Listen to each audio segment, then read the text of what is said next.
May I kindly request all delegates to take their seats?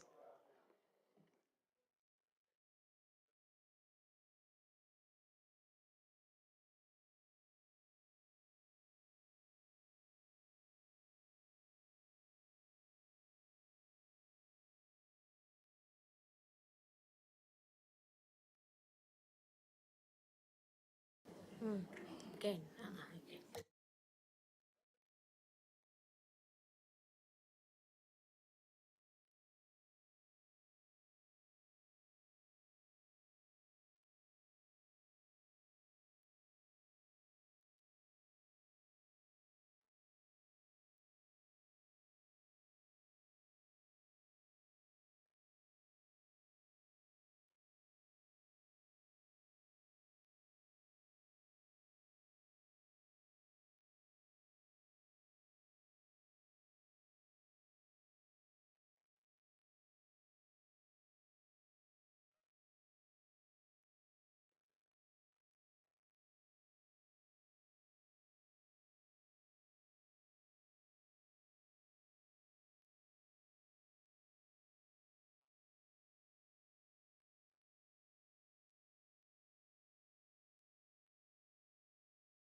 Excellencies, distinguished delegates, the second session of the Committee on Trade, Investment, Enterprise, and Business Innovation will commence shortly. May I kindly request everyone to take their seats?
Take the seats, right?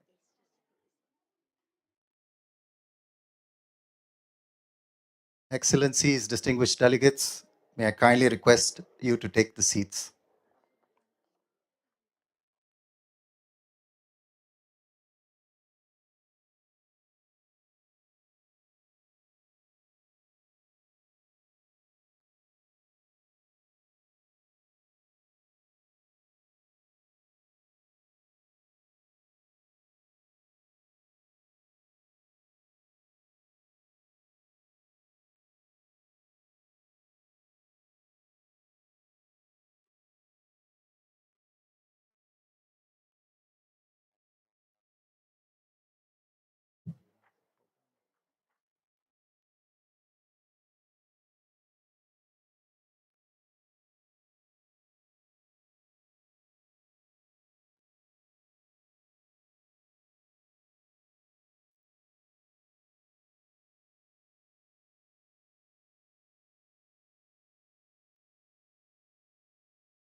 They are entering from which side? No, they're entering from which side?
Excellencies, distinguished delegates, may I kindly request you to take your seats.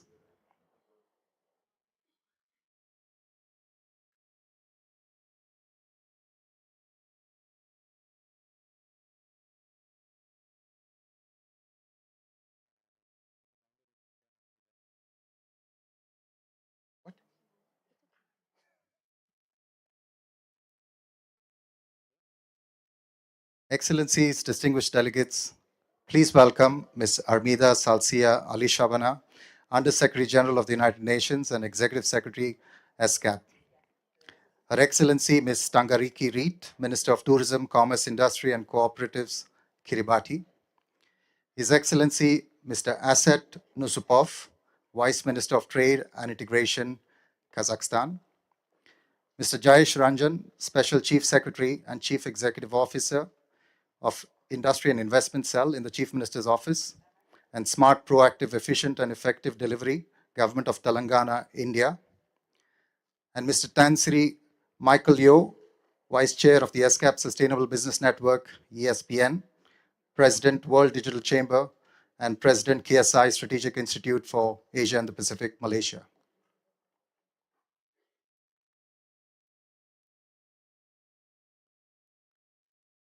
Excellencies, distinguished delegates, ladies and gentlemen, good morning and welcome to the second session of the Committee on Trade, Investment, Enterprise, and Business Innovation.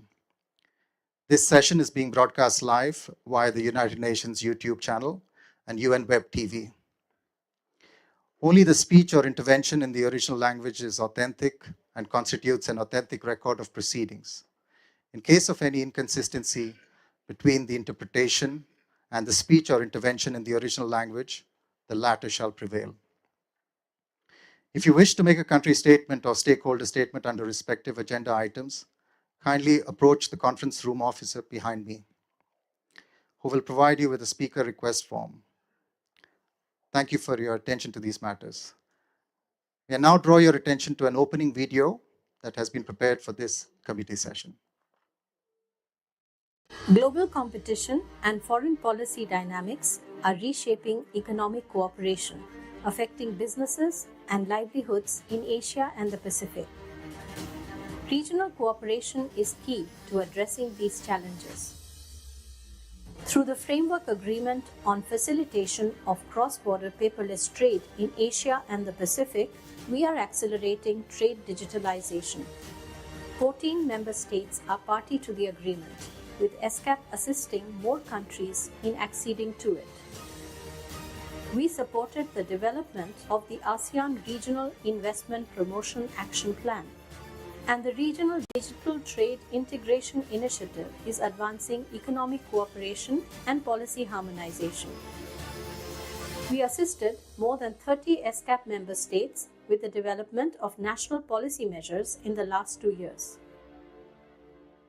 This was paired with knowledge generation, capacity building, and the development of tools, including the UN Global Survey on Digital and Sustainable Trade Facilitation, the Trade Intelligence and Negotiation Advisor, TINA, the Regional Integration and Value Chain Analyzer, RIVA, and the Outward FDI Policy Toolkit.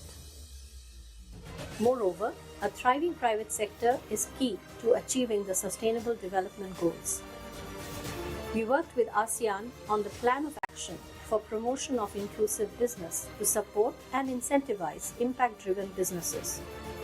Coaching was provided to inclusive agribusinesses, reaching 80,000 farmers and facilitating $23.5 million in investments to scale up their impact.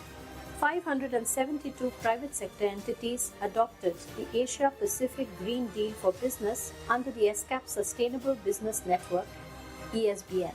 Our gender finance initiatives connected 226,000 women entrepreneurs with financial services, unlocking $111 million in private capital. Amid immense challenges, ESCAP is leveraging trade and investment integration, private sector partnerships, business innovation, and emerging technologies to build an inclusive, resilient, and sustainable future in Asia and the Pacific.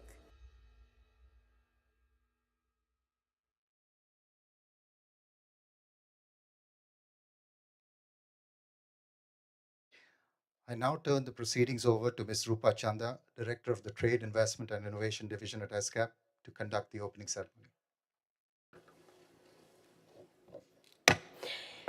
Excellencies, distinguished delegates, ladies and gentlemen, the meeting is called to order. Let me begin by extending a warm welcome to all of you to the second session of the Committee on Trade, Investment, Enterprise and Business Innovation. At the outset, it's my pleasure to invite Ms. Armida Salcia Alisjabana, Under Secretary General of the United Nations and Executive Secretary of ESCAP, to deliver her opening remarks.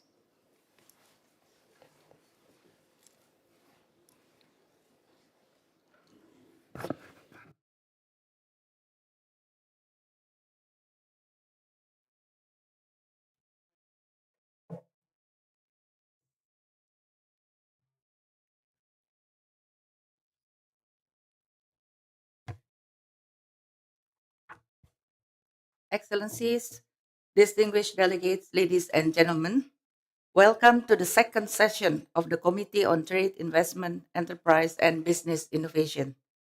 Today, Asia and the Pacific confronts increasingly complex headwinds, evolving trade frictions, investment uncertainties, inflationary pressures, geopolitical tensions, and fiscal constraints are compounding and pose many challenges. Despite our shared commitment to the 2030 Agenda for Sustainable Development, progress on the Sustainable Development Goals remains slow and uneven. In this context, the region must intensify efforts to address these urgent interlinked challenges, building on the gains achieved since our first session of the committee in 2023, while seizing new opportunities to accelerate development. Recently, we have witnessed how innovation and technology, driven by rapid digital transformation, can reshape economies and societies, creating new pathways for growth, inclusion, and sustainability.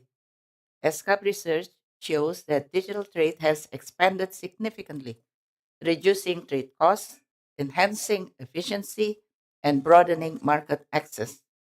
Digital services now make up nearly half of the region's service exports, yet opportunities remain highly concentrated, with a few economies capturing the majority share.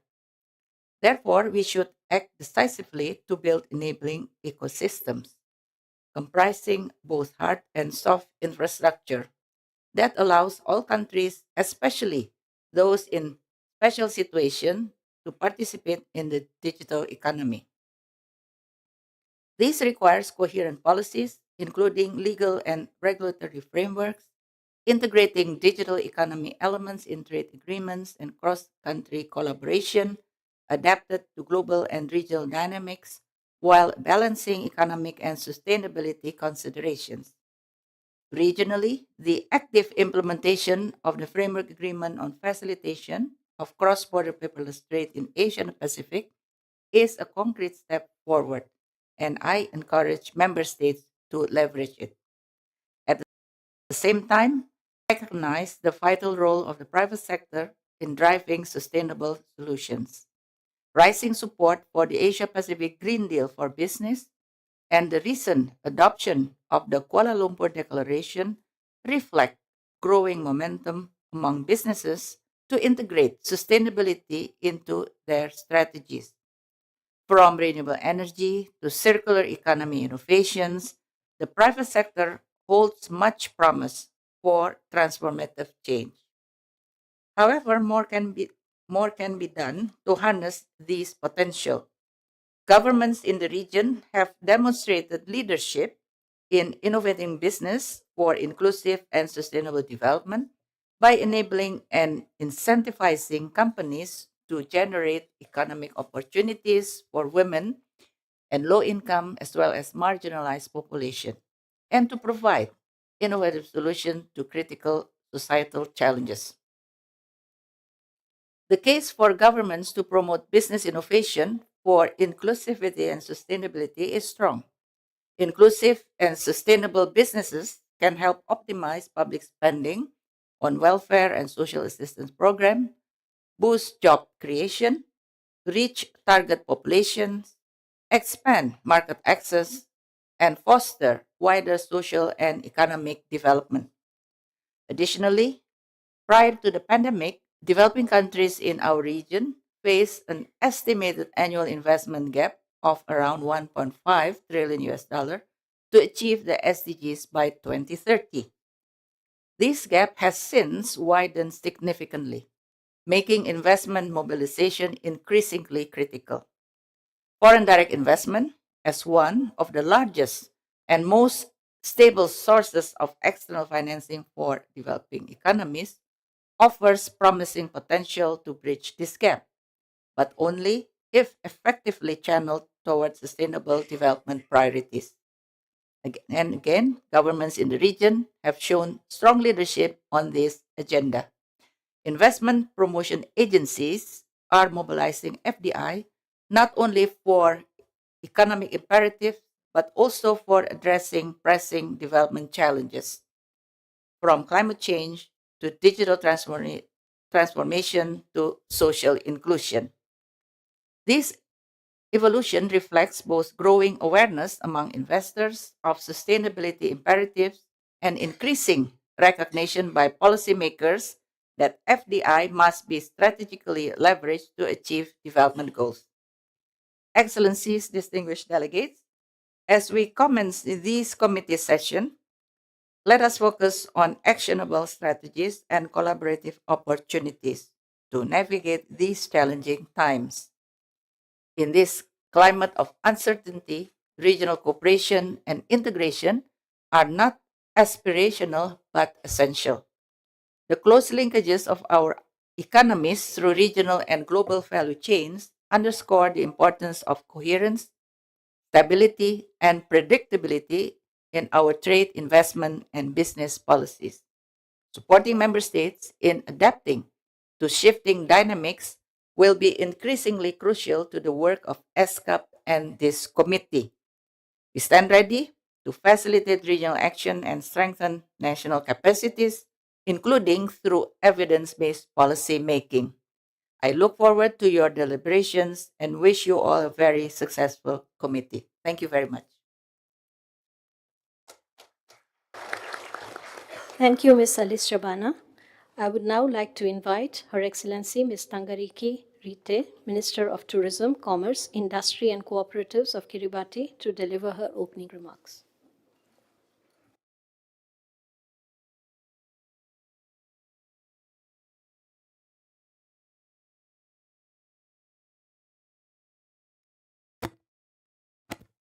Thank you. Thank you, Representative. The mass of ceremony or mass of this morning's meeting. Honorable Chair, Excellencies, and distinguished delegates, I begin by sharing the peace and blessings of the Almighty and the warm greetings of the government and people of Kiribati. And may we all be blessed with good health and guidance of the Holy Spirit. At the outset, let me acknowledge the invitation and the Royal Thai government for hosting us in this peaceful country, particularly the warm hospitality accorded to myself and my delegation from the moment we arrived at the airport until we finally met today. Your kindness and generosity will never be forgotten.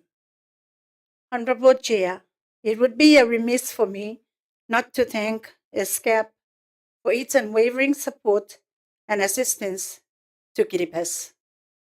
However, I am delighted to share with you several key updates on Kiribati's investment priorities and recent developments supported by ESCAP. The government of Kiribati continues to prioritize sustainable investment as a key driver for economic development and resilience.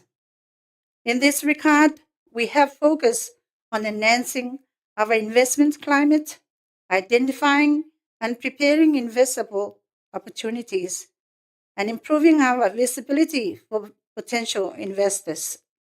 These sectors include fisheries, renewable energy, tourism, and digital connectivity, which are linked and align well with Kiriba's government development goals, manifesto, and Kiriba's long-term development plan for the 20 years called the KV20.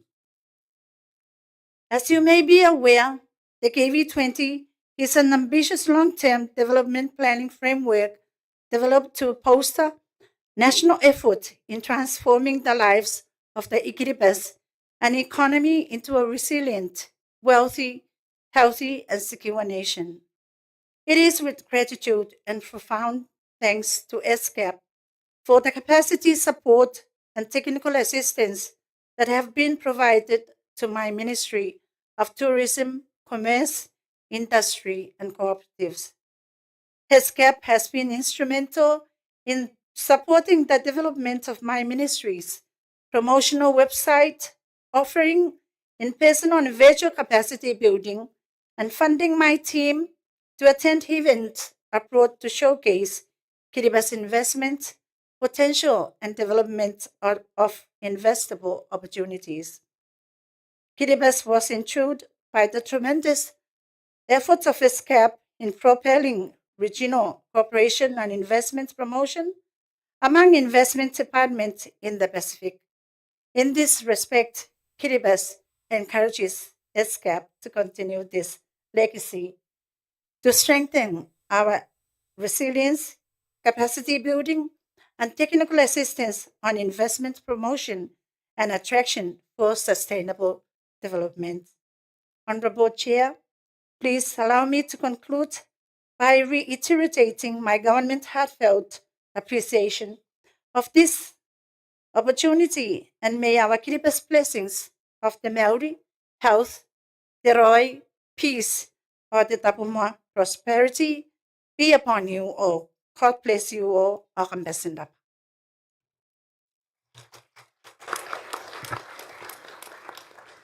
Thank you, Excellency, for your opening remarks. I would now like to request the conference officer to play a video message kindly delivered by Her Excellency Ms. Ma Cristina A. Roque, Secretary of the Department of Trade and Industry, Philippines.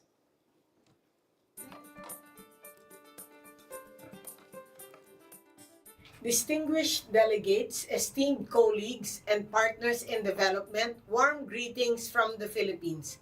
I want to start by thanking the United Nations Economic and Social Commission for Asia and the Pacific for your gracious invitation. The work of this committee is central to advancing a more sustainable, inclusive Asia Pacific. The Philippines is proud to be a committed partner in this endeavor.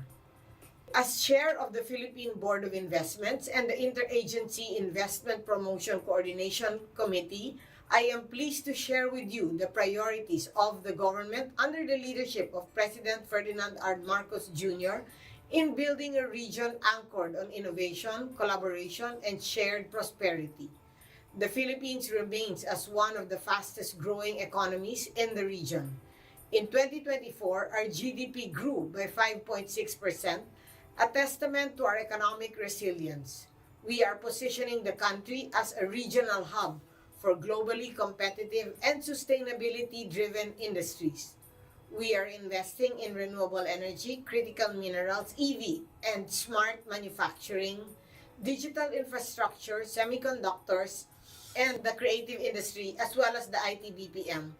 We thank ESCAP for its strong collaboration with the Philippines. Through our joint capacity building workshops, we have strengthened our investment promotion, especially in developing renewable energy projects. We are also for ESCAP support in embedding gender equality in our investment promotion efforts. The Philippines is honored to be recognized in ESCAP's upcoming toolkit in green and gender responsive FDI. In terms of trade, the Philippines is fully engaged in the cross-border paperless trade agreement and continues to implement reforms to make trade faster, safer, and more inclusive. ESCAP's recognition of our embedding sustainability in MSME value chains initiatives also reinforces our commitment to a green and inclusive economy. As we prepare for our ASEAN chairship in 2026, we are eager to deepen collaboration with ESCAP, our upcoming ASEAN Inclusive Business Forum, and the Regional Investment Promotion Action Plan are important opportunities to showcase sustainable and inclusive business models. Friends and colleagues, today's global challenges require more than just cooperation, but a shared vision. Let us continue building bridges across borders and sectors to ensure that trade, investment, and innovation benefit all and will leave no one behind. On behalf of the Philippine government, I thank ESCAP and all our partners. We look forward to continuing our work together to turn our shared vision into reality. Together, let's make it happen in the Philippines. Thank you and a good day to everyone. I would now like to request the conference officer to play a video message delivered by His Excellency Soksifana, Senior Minister in charge of Special Missions, Multilateral Trade and Economic Affairs, and Chairman of the Trade Policy Advisory Board of the Kingdom of Cambodia. Good morning, dear committee member of the ESCAP Committee on Trade and Development. It's a pleasure for me to address this short message as I'm not able to attend the committee today. The relation between Cambodia and ESCAP is a long-standing relation. We have so many collaboration on trade matter, including capacity building and research. Cambodia has actively participated in regional cooperation effort by ESCAP. For example, we are a founding signatory of the Framework Agreement on facilitating cross-border paperless trade in Asia and Pacific that we signed in 2017. Furthermore, we believe that regional cooperation is as important as ever in the current context of this trade global uncertainty.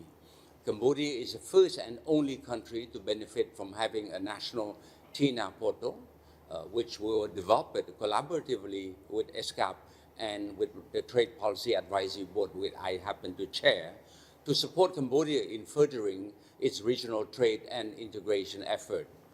Cambodia congratulate ESCAP in developing TINA and other online tools that can help fill the negotiation capacity gap that exists between countries of the region and their potential trade partner. We believe that such tool and capacity building are especially important in time of uncertainties. This allows ESCAP, for example, to estimate rapidly the number of men and women in Cambodia potentially affected by the Liberation Day tariff. It is also important to identify sector and market impact by LDC graduation, and TINA can support this process as well to identify export, identify best sector and market to help Cambodia develop through export. We'll be launching Cambodia TINA on June 30 of this year, and you are all welcome to join in, even though through virtual or Zoom.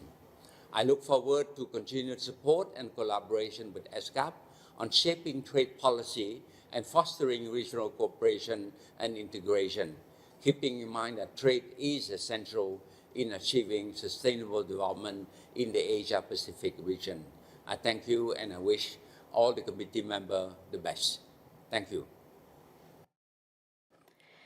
Thank you. Now it's my great pleasure to invite His Excellency Mr. Aset Nusupov, Vice Minister of the Ministry of Trade and Integration of Kazakhstan, to deliver opening remarks. Excellency, of the floor.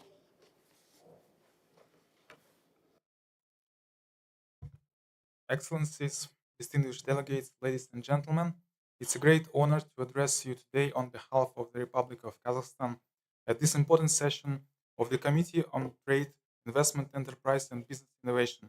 Let me begin by expressing our deep gratitude to the United Nations Economic and Social Commission for Asia and the Pacific for its leadership in promoting regional dialogue on trade, innovation and digital transformation.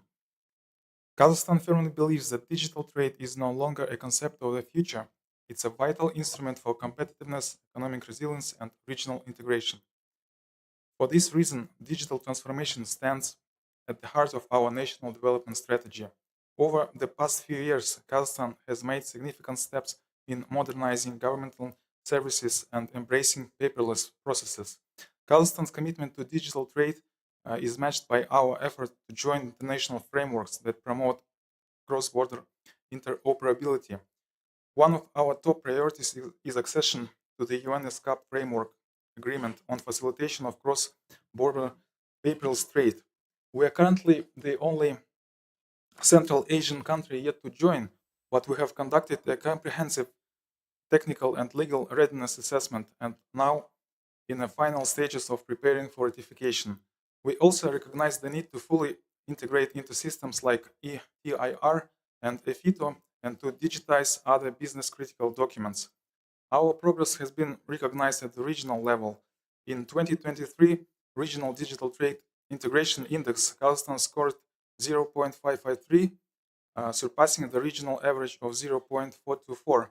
Also, we exceed the average performance of landlocked developing countries in nearly all categories of paperless trade, particularly in implementation of systems such as automated customs processing and electronic certificates of origin.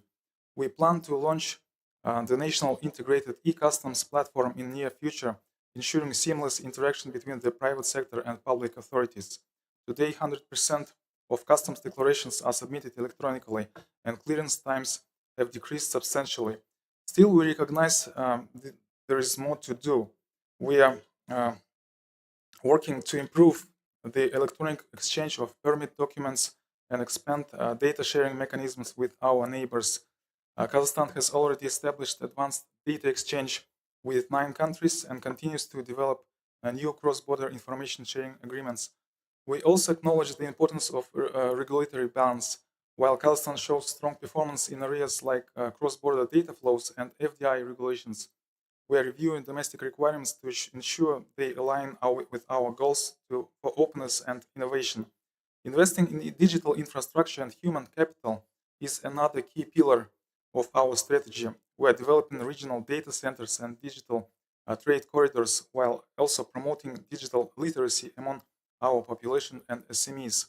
We believe inclusive digital trade must empower everyone, from large exporters to rural entrepreneurs. Excellencies, we see ESCAP as a vital player in these efforts. Its analytical tools, readiness assessment, and capacity building programs have helped us align national reforms with international best practices. We encourage ESCAP to continue playing this catalytic role as we work together toward a digitally integrated and resilient Asia-Pacific region.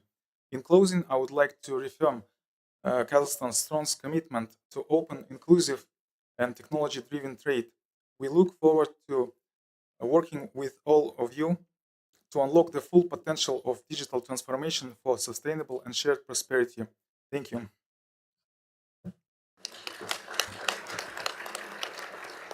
Thank you, Excellency, for your opening remarks. I would now like to invite Mr. Jayesh Ranjan, Special Chief Secretary and Chief Executive Officer of the Industry and Investment Cell in the Chief Minister's Office and Smart, Proactive, Efficient and Effective Delivery, Government of Telangana, India, to deliver his opening remarks. Thank you. Thank you very much. Respected dignitaries, all the delegates. Inclusive businesses are making a very significant difference in India. In the agriculture and food sector, many farmers are faced with hurdles to improving productivity, connecting to markets, and above all, improving their terms of trade and ultimately their real incomes. Inclusive agribusinesses and investors are innovating to enable low income farmers to have stable and decent incomes and foster more inclusive and sustainable agriculture development. Some businesses are bringing organic produce to the doorstep of the consumer while enhancing the incomes of the farmers. Other firms are equipping farmers with technologies and solutions that enable them to carry out primary processing on their doorstep, introduce more sustainable and climate resilient farming practices, reduce post-harvest losses, and earn a higher income. The Government of India, led by Invest India and with the support of UN ESCAP, has explored the value of inclusive agribusinesses in India by conducting a landscape study of inclusive businesses, which were accompanied by a series of workshops and forums. The study and dialogues provided valuable insights on opportunities for businesses to bring greater social impact in this area and on the possible actions that the government can take to promote more of these businesses. As a result of this work and recognizing the importance of engaging the private sector in the achievement of inclusive development, the state government of Telangana in India has included the promotion of inclusive businesses in its new MSME policy adopted last September. We recognize the value of regional forums to share experiences on promoting business models that go beyond profit and deliver social value. We benefited much from our participation in the first Impact Harvest Forum organized by ESCAP last year. The engagements created and the insights received have encouraged the government of Telangana to organize, jointly with Niti Aayog and ESCAP, the second edition of Impact Harvest Forum that will take place on the 3rd and 4th July in Hyderabad. Government of Telangana is seeking to further promote inclusive business models and is planning to establish an inclusive business accreditation system to recognize and support businesses that are creating jobs and value for low-income communities and to build the capacities of businesses to develop more inclusive businesses and to facilitate access to finance for such enterprises.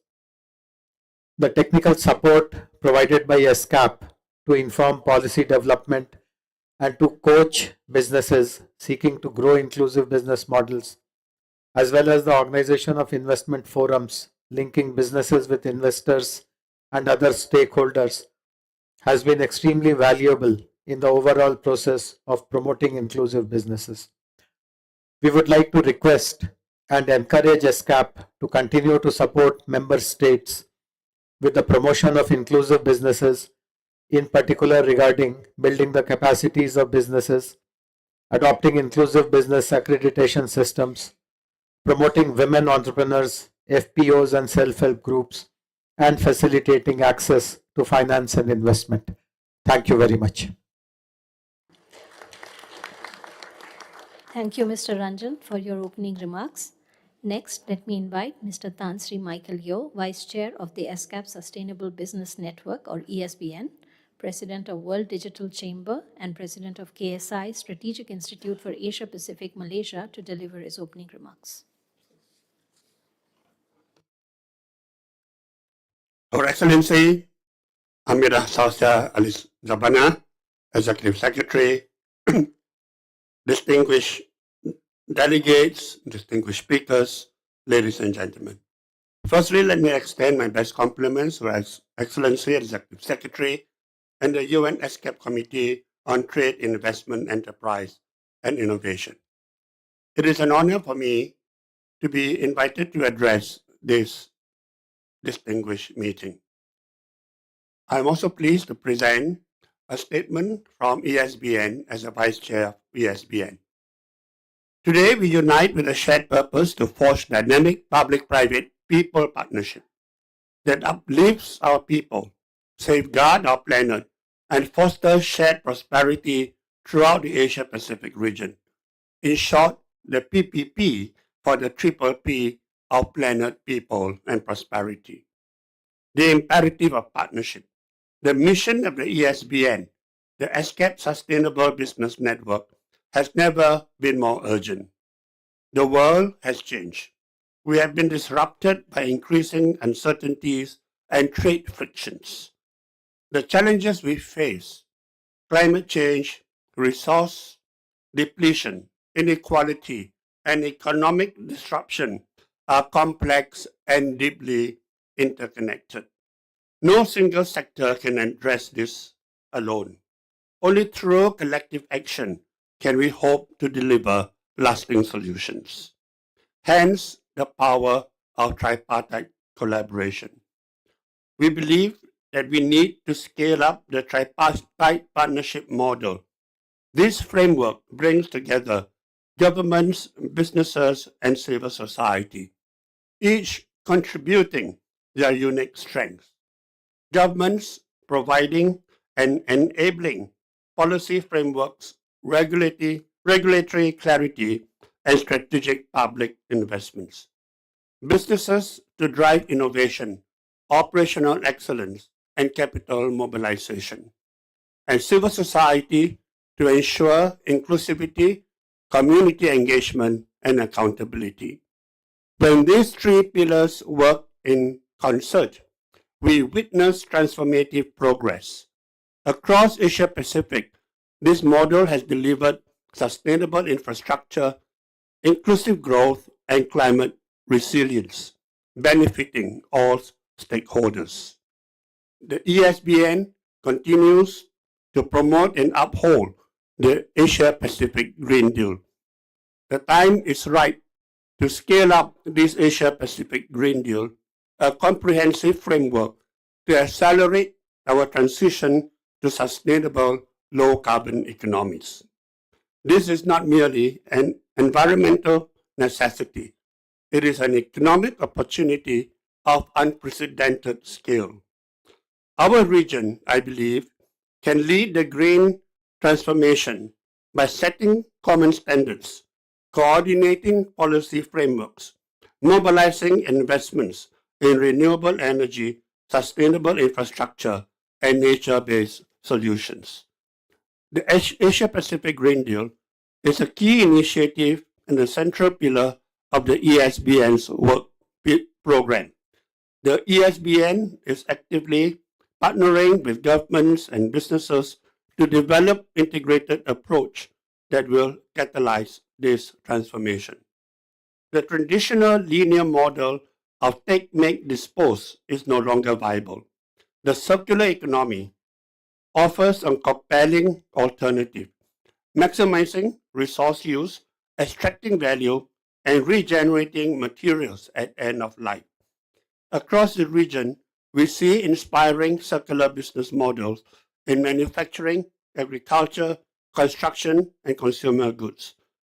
ESBN's advocacy for circular economy principles demonstrates that environmental sustainability and economic prosperity are not mutually exclusive. Instead, they are mutually reinforcing. The fourth industrial revolution gives us an unprecedented tool to tackle sustainability challenges. AI, blockchain, IoT, biotechnology are transforming how we monitor impacts, optimize resources, and design regenerative systems. Innovation thrives in the intersection of sectors and discipline. ESBN creates platforms where technologies meet policymakers, entrepreneurs, engage investors, and traditional wisdom complements cutting-edge science. Together, we can harness innovation for the benefit of both people and planet. Despite growing commitment, a significant financing gap remains for sustainable development in our region. Achieving the SDGs will require trillions in investments far beyond the reach of public or government financing alone. We must therefore develop new financing mechanisms, align capital with sustainable outcomes, and scale up blended finance, green bonds, sustainability-linked loans, and impact investments. The ESBN Sustainable Finance Task Force is working to establish regional standards for green and sustainable finance, accelerating capital flows while ensuring transparency and accountability. Madam Chair, ladies and gentlemen, the future we aspire to, one of inclusive prosperity, environmental regeneration, and social well-being, is within our grasp. But it demands that we transcend traditional boundaries and work together across sectors, disciplines, and nations. As we engage in today's discussion, let us focus on practical pathways to solutions. How can we strengthen public-private people partnerships? What innovative, sustainable financing mechanisms can we deploy? And how can we harness technology and innovation to accelerate sustainable development? Finally, the ESBN stands ready to support, connect, and catalyze action. Together, we believe we can build an Asia-Pacific region that leads the world in sustainable development, delivering prosperity for our people and protection for our planet. I thank you. Thank you very much, Mr. Yo, for your remarks. Excellencies, distinguished delegates, this concludes the opening addresses of the program. It's now my pleasure to conduct the election of officers for the committee. In line with the rules of procedure of the Commission, the committee will elect from among its members a chair and 2 vice chairs. Are there any proposals from distinguished delegates for the Bureau? I recognize the distinguished delegate of Maldives. Thank you. The delegation of the Maldives has the great pleasure to nominate His Excellency Mr. Fayyaz Murshid Qazi, Ambassador Extraordinary and Plenipotentiary and Permanent Representative of Bangladesh to ESCAP as chair, and as vice chairs Mrs. Jaya Gauri Pindaya, Minister Councillor and Deputy Permanent Representative of Malaysia to ESCAP, and Her Excellency EAS Vijayanti Edirisinghe, Ambassador Extraordinary and Plenipotentiary and Permanent Representative of Sri Lanka to ESCAP. We are sure that under the able leadership of this distinguished Bureau, all the tasks assigned to us will be achieved successfully. Thank you. Thank you, distinguished delegate of the Maldives. Would any delegation like to second the nominations as proposed by the distinguished delegate of Maldives? I recognize the distinguished delegate of Kazakhstan. Dear distinguished colleagues, the delegation of Kazakhstan has the pleasure to second the nominations made by distinguished delegates of Maldives. Thank you. Thank you, distinguished delegate of Kazakhstan.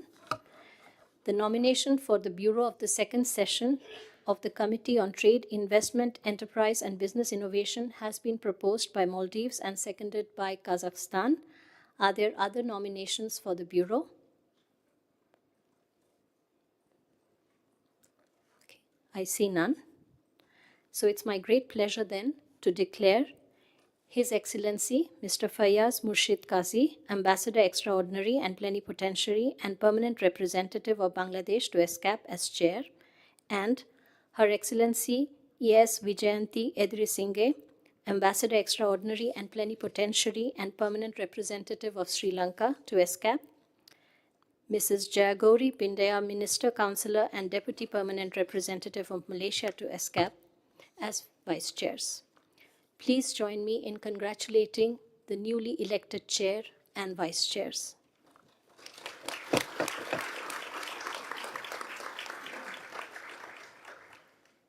Excellencies, distinguished delegates, it's now my honor to invite His Excellency Mr. Fayyaz Murshid Qazi, the chair of the second session of the Committee on Trade, Investment, Enterprise and Business Innovation, to conduct the meeting from this point onwards.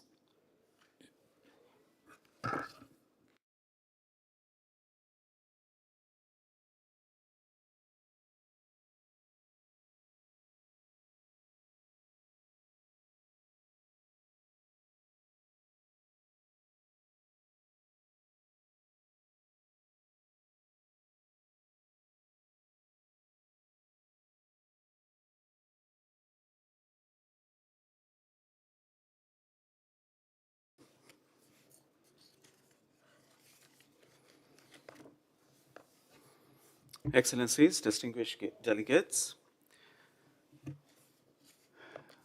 good morning, and Madam Executive Secretary and all the distinguished speakers, thank you for your deliberations. And thanks to this august House for the confidence placed in me and the great honor that you have bestowed on my country, on myself. Together with the vice chairs and with the support of the Secretariat, I shall endeavor to discharge the responsibilities of serving as your chair to the best of my abilities.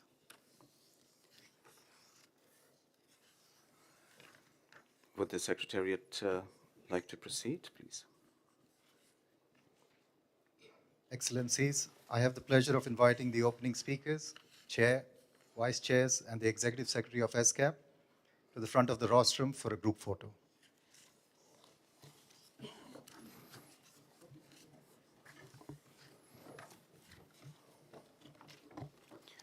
Rita? Yeah.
I now invite heads of delegation to join the stage for another group photo to commemorate the committee session.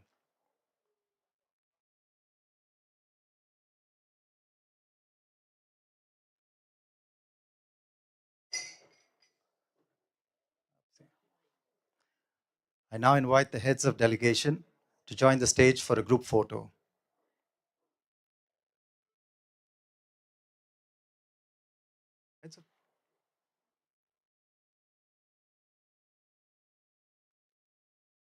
I now invite the heads of delegation to join the stage.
Excellencies, distinguished delegates, we will now move to agenda item 1C, adoption of the agenda.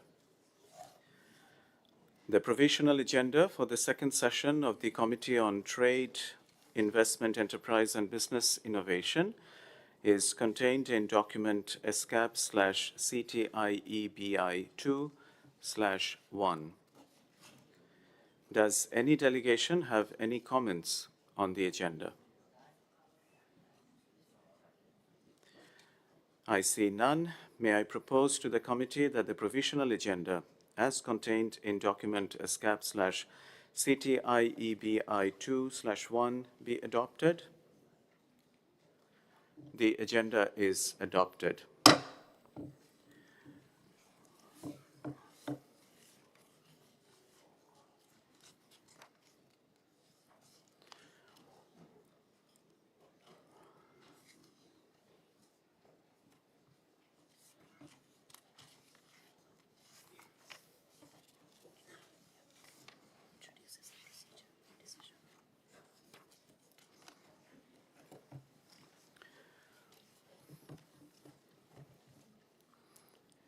Excellencies, distinguished delegates,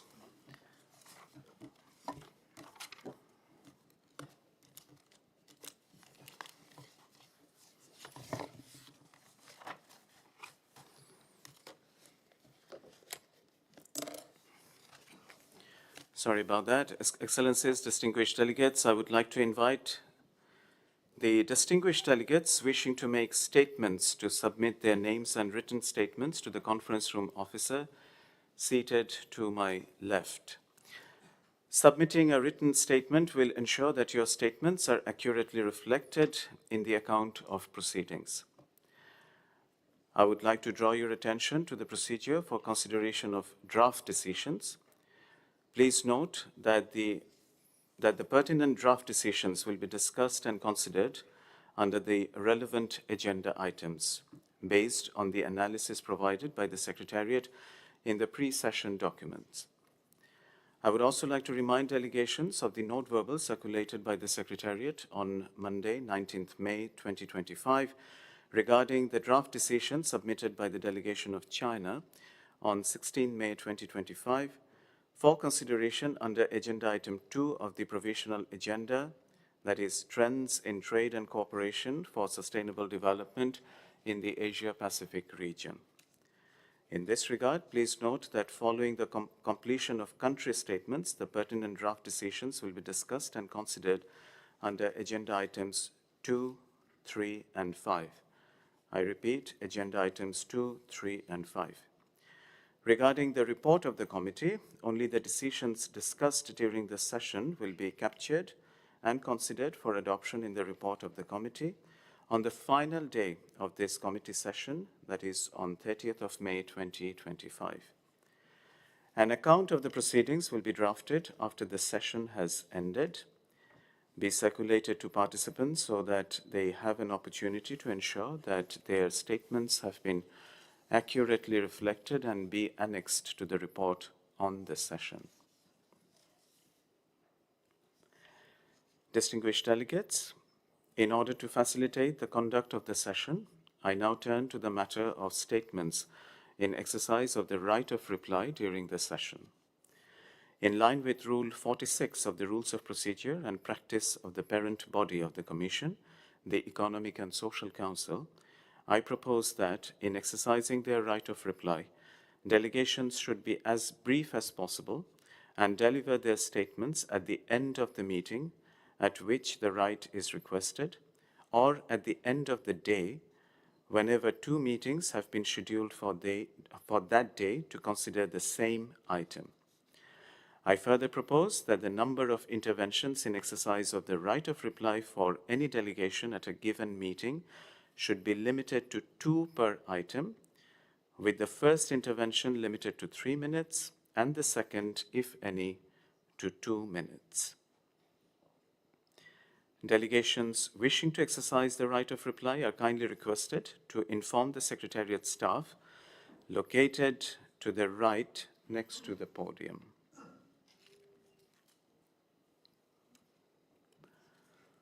I assume there is no objection. The committee will proceed accordingly. Before we proceed with Agenda Item 2, I would like to invite the Secretariat to provide some housekeeping announcements. Distinguished delegates, please also be informed that several events will take place during these 3 days of the committee session. You may find more detailed information about them on the committee website. Thank you, Secretariat. This concludes Agenda Item 1. Excellencies, distinguished delegates, we shall now take up Agenda Item 2 on Trends in Trade and Cooperation for Sustainable Development in the Asia-Pacific region. The documents pertaining to this agenda item are ESCAP/CTIEBI2/2 and ESCAP/CTIEBI2/3. Following the presentation from the Secretariat, the floor will be opened for country statements. Then the committee will consider the draft decision proposed by the delegation of China, which was circulated in a note-verbal form from the Secretariat dated 19 May 2025. Please be informed that in the event that Agenda Item 2 concludes ahead of schedule, the morning session will adjourn and we will resume in the afternoon with Agenda Item 3. To introduce this agenda item, that is Agenda Item 2, I would now like to invite Mr. Jan Duval, Chief of the Trade Policy and Facilitation Section of the Trade, Investment and Innovation Division of ESCAP, to introduce documents ESCAP/CTIEBI2/2 and /3. Thank you very much, Mr. Chair.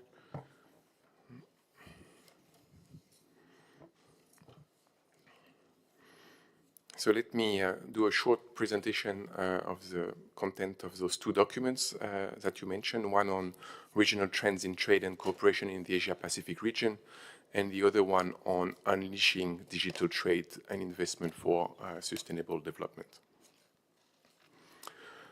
The first document highlights that Asia-Pacific remains and has become a global trade anchor. Asia-Pacific accounts for 40% of global merchandise exports in 2024.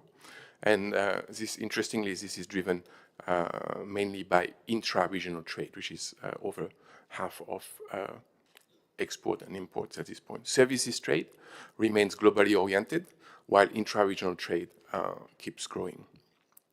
The report identifies shifting trade patterns associated with geopolitical shocks and structural changes, and also a growing emphasis on intra-regional partnership and supply chain diversifications. A number of persistent disparities remain in the region that needs to be addressed. LDCs, LLDCs, and small island developing countries remain underrepresented in regional trade flows and in fact in regional trade agreements as well. But some graduating LDCs, for example, Bangladesh, Cambodia, are advancing reforms and regional engagement and can be used potentially as models. We see expanding cooperation for digital, sustainable, and inclusive trade. Number of trade agreements is growing, and the scope of the trade agreements is also growing. They are being updated to increasingly include digital trade, labor, and environmental provisions. And we also see a number of issue-specific agreements that are emerging. For example, digital economy agreements are growing in numbers, with Singapore leading this in a way, and then green economy agreements also more recently emerging. Asia-Pacific leads in terms of preferential trade agreement activities, very active in this. The region accounts for 50% of global preferential trade agreements at this point, and 79% of those agreements are bilateral, and so that adds to the complexity of trading, right? Because every agreement has specified slightly different rules. Another issue with trade agreements, preferential trade agreements that are being signed is that there is a gap that remains, inclusion gap that remains, with LDCs represented in less than 50% of the preferential trade agreements, LLDCs in less than 30%, and smaller and developed countries even less. And so graduating LDCs may lose preferential market access unless they can engage in such agreements. Moving on to the second report on digital trade. The report highlights the digital trade transformative potential. So digital trade is broadly defined as cross-border trade that is digitally ordered or digitally delivered. Generally, whether it's digital trade or other types of trade, trade continues to be a vital driver of the Sustainable Development Goals. So ESCAP research, and in the report, we look at the links between digital trade and sustainable development, and we find, in fact, indeed, that there is evidence, statistical evidence of such a link. Digital trade can support growth, job creation, and access to services such as health, education, finance, and environment. And then 1% in digital trade can lead to growth of 0.8 percentage point, according to our calculations. To capture the benefits of digital trade, you need to have enabling conditions. So you need to have the right digital infrastructure, you need to have the digital skills and supportive regulations in place, and many countries are working on this. The digital divide persists. The LDCs have still relatively low internet access. So that's not conducive to participation in digital trade. And also MSMEs, women and marginalized group, face access and compliance barriers. In addition to this, because digital trade regulation is very much evolving and every countries are working on it, there is some regulatory fragmentation that can hinder progress in this area. So what are some of the policy priorities to advance inclusive and sustainable digital trade?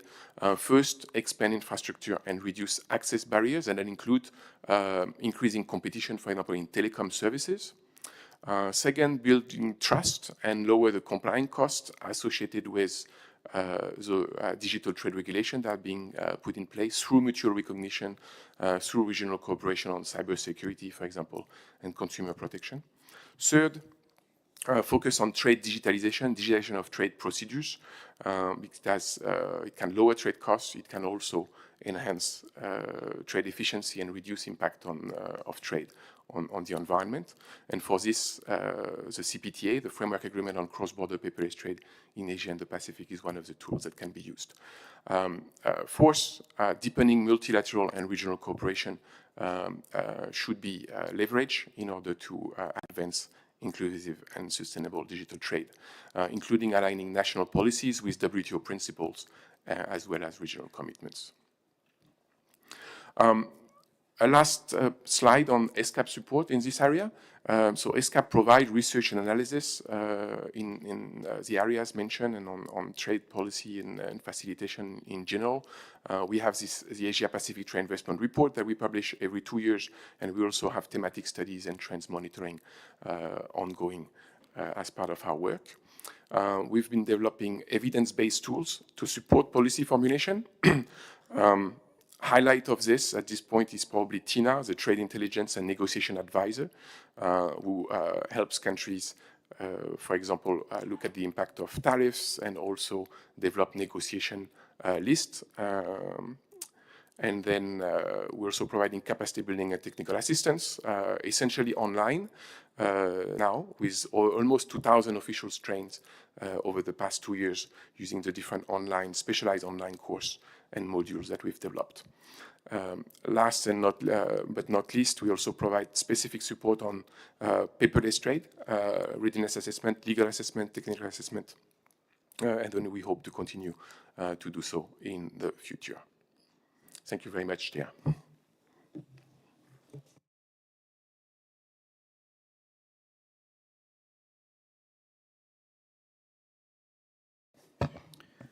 Thank you, Mr. Duval, for that comprehensive and lucid presentation. Excellencies, distinguished delegates, we shall now proceed to country statements for Agenda Item 2.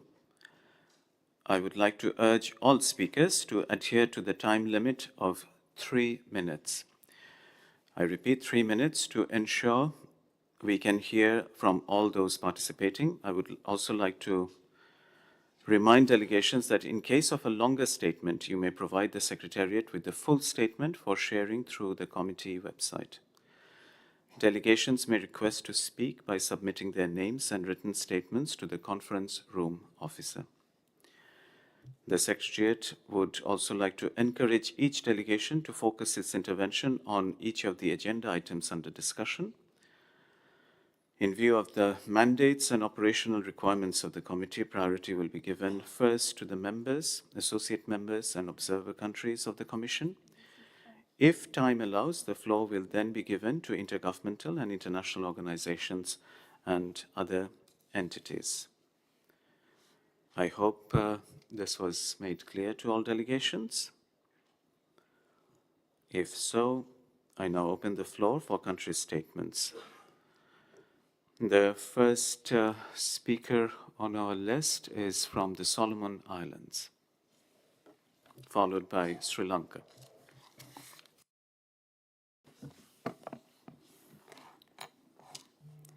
Chairperson of the second session for ESCAP's Committee on Trade, Investment, Enterprise, Business Innovation, Your Excellency, Mr. Fayez Mashid Kazi, Ambassador Extraordinary and Plenipotentiary and Permanent Representative of Bangladesh to ESCAP. Your Excellency, Ms. Amida Salshishia Alicia Bana, Under Secretary General of the United Nations and Executive Secretary of ESCAP, Your Excellencies, distinguished officials from member countries, staff of UNESCAP, good morning to you all. I bring warm greetings from the government and the people of Solomon Islands. Chairperson and Excellencies, a scattered archipelago of mountainous islands and low-lying coral atolls, Solomon Islands is a small island developing state and a least developed country. Like many seas in the Pacific, Solomon Islands is vulnerable to the impact of climate change. The country is located in a climate hotspot, and climate impact is 3 times on global average. Our exposure to natural disasters places Solomon Islands on the forefront of climate hazards that constantly reverses sustainable development gains on poverty elimination and the progress of achieving the Sustainable Development Goals, SDGs. Solomon Islands' narrow economic base and extreme vulnerability to social, economic, and geographical remoteness and environmental shocks continue to challenge the country's development aspirations. On its road to graduation as the least developed country in December 2027, Solomon Islands recognizes the significance of a resilient, collaborative, and whole system approach towards the country's graduation in 2027 and beyond.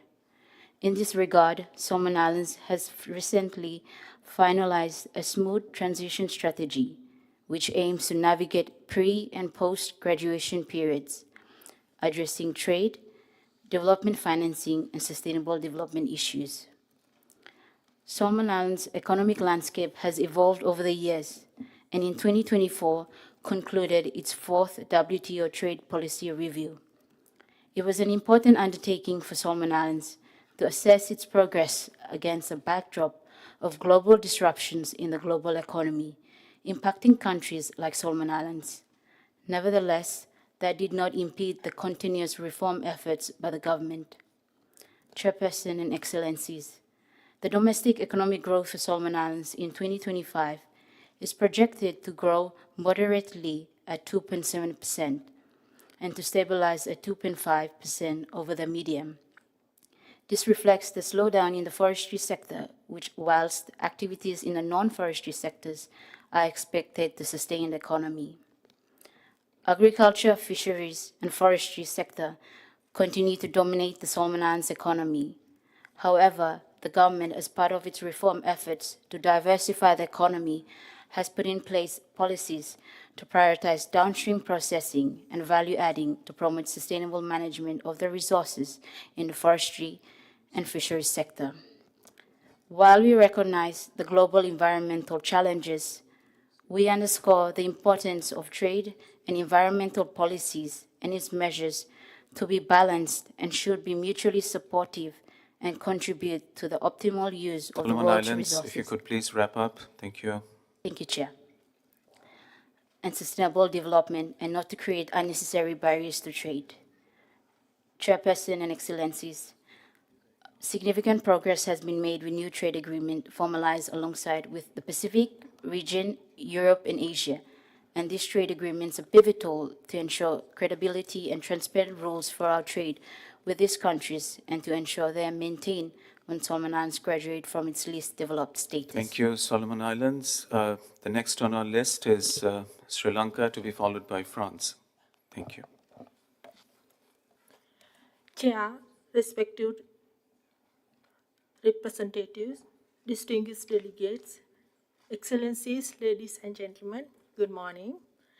It is both honor and privilege for the delegation of Sri Lanka to contribute to this important committee today on trade, investment, enterprise, and business innovations as we navigate an era marked by profound transformations, including geopolitical shifts, climate changes, and technological disruptions. Regional collaboration is not only relevant but essential for the achieving our collective visions and sustainable development. For Sri Lanka, a strategically located island nation at the near of the Indian Oceans, key maritime trade routes, and Asia Pacific is more than just a geopolitical neighborhood. It is the dynamic and vital platform for partnership, economic resilience, and exclusive growth. Ladies and gentlemen, trade alone is not sufficient. Sustainable development demands investment and resilience, particularly in energy, infrastructure, and technology. Our cooperation with India and China has enabling landmark infrastructure projects that power sector reform that enhancing collectivity and regional security. Through regional partnership, Sri Lanka is also pursuing renewable energy expansion within the aim of achieving 70% renewable electricity generation by 2030.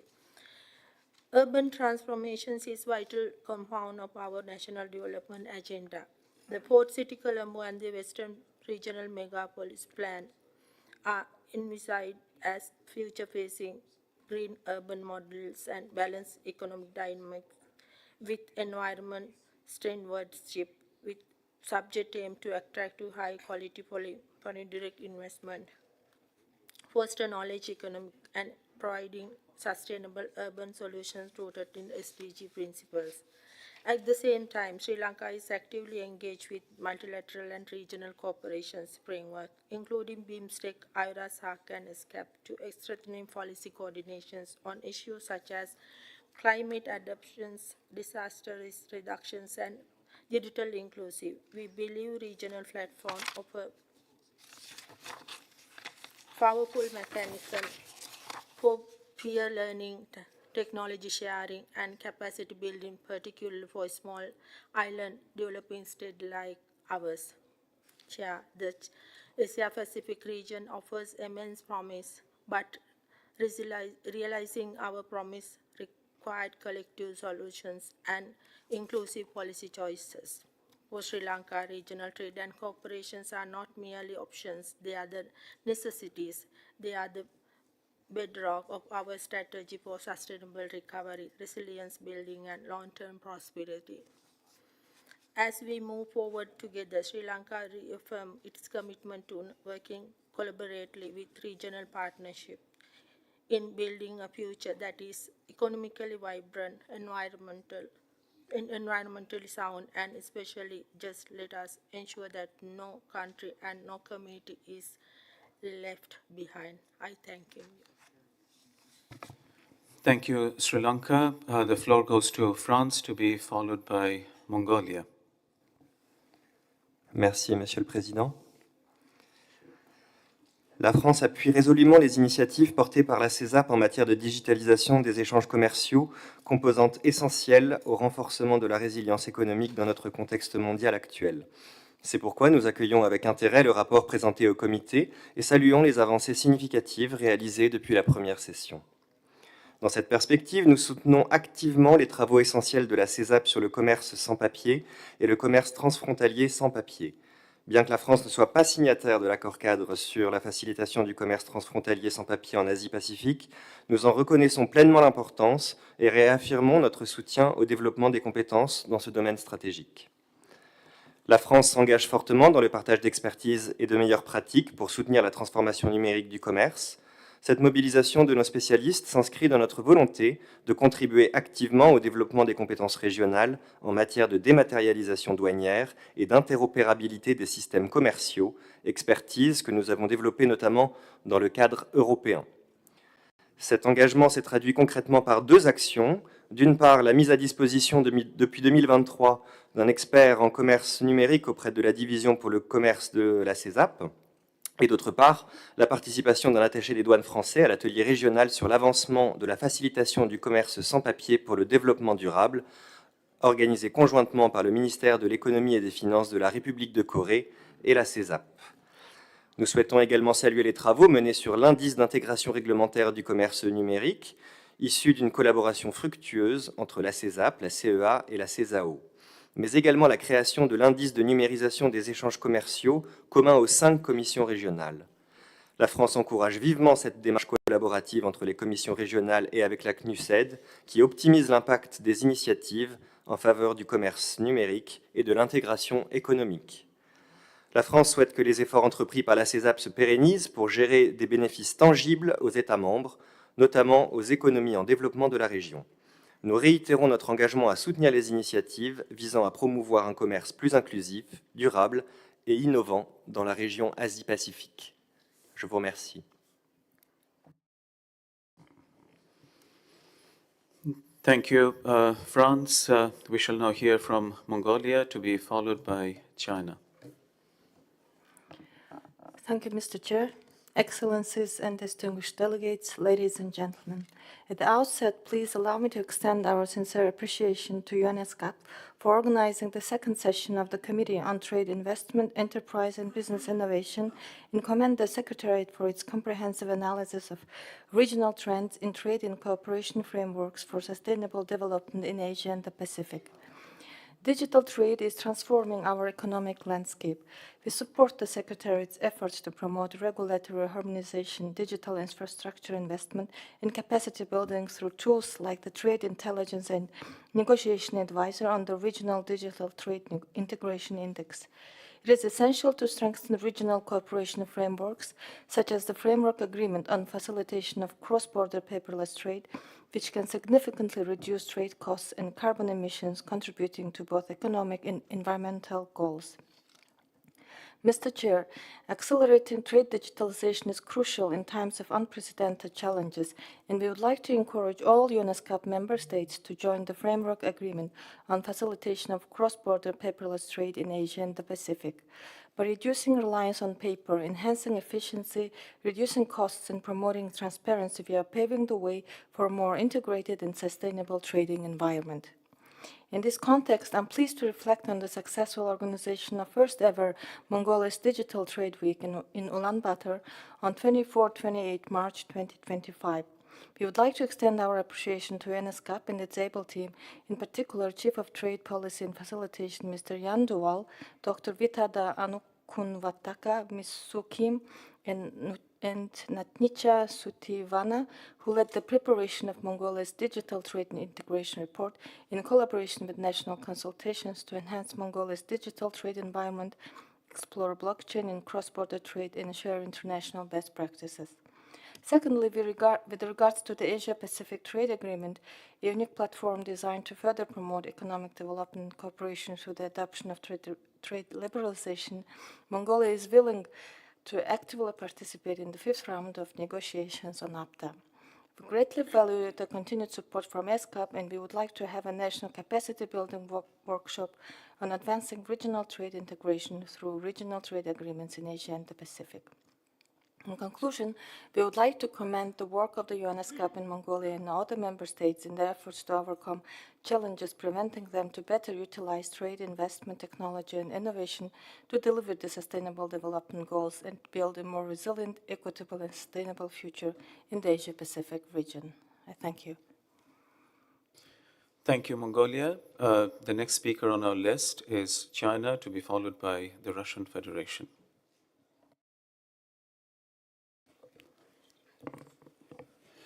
谢谢主席先生。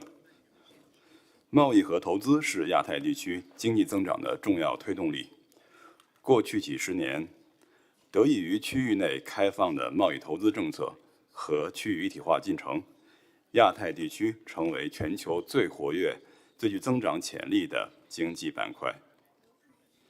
数据显示，1993年至2023年，亚太地区平均关税水平从17%下降至5%，对世界经济增长的贡献达到70%，人均收入翻两番，为人类进步和全球可持续发展做出重要贡献。当前，亚太乃至全球贸易格局正面临单边主义和保护主义带来的挑战。个别国家的所谓对等关税，严重冲击以规则为基础的多边贸易体制，冲击复苏乏力的全球经济，损害各国利益和福祉。本月联合国经济事务部发布的报告指出，关税战将导致全球经济增速从2024年的2.9%放缓至2025年的2.4%，贸易增长降至1.6%。国际货币基金组织也因关税将今年亚太地区经济增速预期调低0.5个百分点至3.9%，系疫情以来最大幅度下调。面对这一形势，亚太经社会作为联合国最具影响力的区域发展机构，应积极发挥作用，推动各方加强团结、携手合作。各成员应坚持全球化的正确方向，彼此之间克制使用贸易限制措施，及时发出反对单边主义和保护主义的共识性声音，共同维护以规则为基础的多边贸易体制和全球经济稳定性。中国作为全球第2大经济体和第2大商品消费市场，始终坚持扩大开放、互利共赢。在面临高关税壁垒的情况下，中国外贸保持平稳增长。今年前4个月，货物进出口总额同比增长2.4%。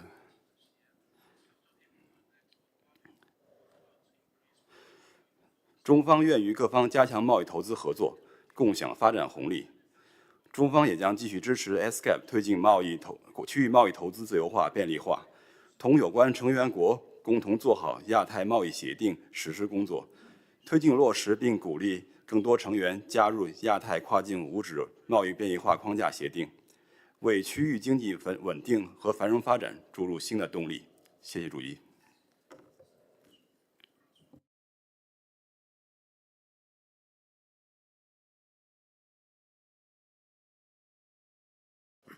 Thank you, China. We now have a Russian Federation, to be followed by the Republic of Korea. Уважаемый господин председатель, уважаемые коллеги, за последние десятилетия Азиатско-Тихоокеанский регион стал одним из самых динамично развивающихся экономических регионов мира. В период с 2010 по 2020 год он обеспечил 52% роста мирового ВВП. За последние 2 десятилетия на его долю пришлось 59% роста мировой торговли и 53% добавленной стоимости в обрабатывающей промышленности. Однако в последние годы мы наблюдаем тревожную тенденцию – рост протекционистских настроений, усиление торговых барьеров и введение тарифов, которые затрудняют свободное движение товаров, услуг и инвестиций. Система международной торговли находится в уязвимом положении. Такой подход не только тормозит экономическую интеграцию региона, снижает возможности для инноваций и подрывает доверие между государствами, но и ставит под угрозу достижения целей устойчивого развития в общем. В этой связи считаем крайне важным продолжение усилий под эгидой ESCAP по совместному поиску эффективных решений, актуальных экономических задач региона, снижению дисбалансов в социально-экономическом развитии и продвижению повестки 2030. Российская Федерация выступает за развитие международного сотрудничества, свободного от торговых войн, политизированных ограничений и незаконных односторонних мер экономического принуждения. Твердо убеждены в необходимости соблюдения многосторонних норм торгового права и считаем, что это единственный путь к справедливому и устойчивому развитию мировой экономики. Поддерживаем принципы Всемирной торговой организации и считаем ее важнейшим инструментом содействия устойчивому развитию и экономической интеграции. Мы уделяем большое внимание и цифровым преобразованиям, одному из главных факторов мирового экономического роста в условиях стремительного технологического прогресса и глобализации. Электронная коммерция, трансграничные платформы и цифровые услуги открывают новые возможности для малого и среднего бизнеса, стимулируют инновации и расширяют доступ к глобальным рынкам, особенно для отдаленных и малонаселенных регионов. В нашей стране реализуется национальный проект «Эффективная и конкурентная экономика». Он позволяет предпринимателям бесплатно пользоваться многими сервисами и услугами, от расчета бизнес-плана до льготного кредитования. В результате компании могут минимизировать издержки, в разы повышая производительность и прибыль, получать гранты на перспективные технологические стартапы, осваивать эффективное управление в условиях текущих экономических и торговых изменений. Готовы делиться российскими наработками со всеми заинтересованными странами. Благодарю за внимание. Thank you, the Russian Federation. The floor now goes to the Republic of Korea, to be followed by Kazakhstan. Thank you, Chair, Excellencies, distinguished delegate. For decades, the Republic of Korea has actively contributed to advancing regional trade and economic cooperation in the Asia-Pacific. As a notable example, the Korean government, in collaboration with ESCAP, have been actively working on the project entitled Capacity Building on Trade Facilitation and Asia-Pacific Trade Agreement, APTA promotion, to strengthen intra-regional cooperation. And the project is currently in its first phase.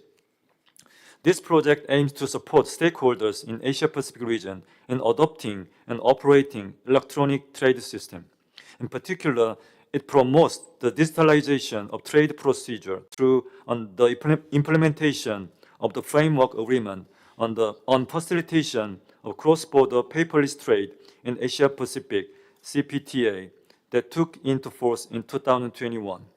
We hope that this project contributes to enhancing trade efficiency, establishing digital trade environment, and promoting regional economic integration in the region. Excellencies, distinguished delegate, this year Korea is honored to host APEC for the first time in 20 years under the theme, Building a Sustainable Tomorrow, Connect, Innovate, Prosper. The overarching theme, the Building a Sustainable Tomorrow, reflects our shared aspiration to pursue APEC's long-term vision to realize an open, dynamic, resilient, sustainable, and peaceful Asia-Pacific. To achieve this, Korea will focus on three key policy priorities. First, connect. It aims to deepen physical, institutional, and people-to-people exchanges, fostering more open and resilient region. A major emphasis will be placed on creating a trade and investment environment that is free, open, fair, non-discriminatory, transparent, and predictable. An increasingly important goal amid today's global economic uncertainties. Second, innovate. We seek to enhance the region's economic competitiveness through innovation and digitalization. At the same time, we will also focus on bridging the digital divide and creating an inclusive technology ecosystem so that everyone can enjoy the benefit of innovation. In particular, we will highlight the profound impact of artificial intelligence on our economies and society and propose a framework for collaboration among members. Third, prosper. It is about effectively responding to global challenges such as energy climate changes, public health and food security, and it also seeks to ensure sustainable and inclusive growth. Under this priority, Korea will propose a discussion on demographic changes. For some economies, this is already a pressing issue, while for others, it remains an emerging issue to be addressed in the future. Nonetheless, Korea believes it is high time to start discussion on this trend, especially since it impacts the labor force, social divide, and ultimately sustainable economic growth. This priority will serve as a guiding framework for 14 sectoral minister meetings and high-level dialogue, as well as over 200 APEC meetings and working groups throughout the year. This journey will culminate in APEC Economic Leaders Meeting in Gyeongju, where we aim to bring together the collective outcomes of these efforts. During APEC Leaders Week, the APEC CEO Summit, a premier event bringing together top global business executives, will be held. Okay, if you could please wrap up. Thank you. Yes. We encourage strong interest and active participation from business representatives. We will continue to keep our efforts on building a more connected, innovative, and prosperous Asia-Pacific region. Thank you. Thank you. Okay. We shall now hear from Kazakhstan, to be followed by Azerbaijan.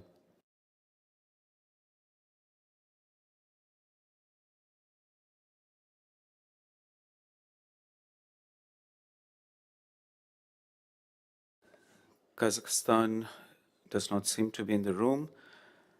Is the Azerbaijan delegation ready to make the statement? Yes, please go ahead. Azerbaijan will be followed by Armenia. Thank you very much, Mr. Chair, distinguished delegates, dear colleagues. On behalf of the Government of the Republic of Azerbaijan, I am pleased to share our national perspective on trends and trade and regional cooperation for sustainable development within Asia-Pacific region. Azerbaijan recognized Asia-Pacific region as a vital partner in advancing economic growth, trade, diversification, and sustainable development. From 1995 to 2024, foreign direct investment from 9 Asia-Pacific countries, including China, Japan, South Korea, Philippines, Indonesia, Malaysia, Thailand, Vietnam, and Australia, have been exceeded $30.6 billion. Of these, nearly $30 billion have been channeled to our oil sector, with Japan making the larger overall contribution, amounting to approximately $9 billion. Notably, China stands as the largest investor in Azerbaijan's non-oil sector, which is nearly $200 million in FDI, reflecting our shared commitment to diversification and sustainable development. On the other side of the investment flow, Azerbaijan has also contributed over $2 billion in FDI of this Asia-Pacific economy, fully directed toward non-oil sector, demonstrating our strategic intent to build mutually beneficial and resilient economies. In real trade, the year 2024 witnessed dynamic progress. With China, our trade turnover reached $3.74 billion, marking a 20% increase from the previous year. Despite a trade imbalance, this growth reflects depending economic ties and import demand. With Thailand, bilateral trade grew more threefold, reaching $320 million. With Indonesia, rose by 40%. This development highlights Azerbaijan's strategic aim to diversify export market, boost non-oil sector competitiveness, and promote green, inclusive, and trade framework. Excellencies, in line with our national priorities and social economic development strategies, we are committed to strengthen regional economic connectivity, fostering innovation, and facilitating green investment, key pillars for sustainable development. General appearance is that Azerbaijan demonstrates strong financial stability. The country has successfully increased its foreign exchange reserve, reaching a total $72 billion. Notably, the foreign debt of Azerbaijan is low, just 7.2% of our GDP. It's among the maybe the lowest globally, and the reserve exceeds the foreign debt 14 times. Dear delegates, Excellency, we call upon fellow member states and ESCAP to enhance cooperation mechanisms, promote technology transfer, and advance inclusive trade policies that align with 2030 agenda of social development. I thank you all.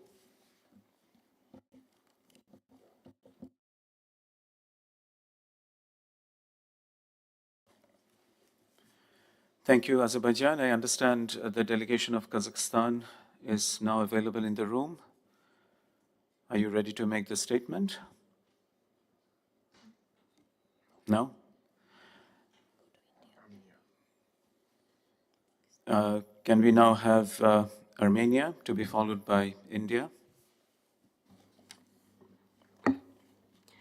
Distinguished Chair, dear colleagues, at the outset, I would like to thank the Secretariat for organizing this meeting and for its constant dedication to advancing the trade agenda in driving sustainable development in the Asia-Pacific region.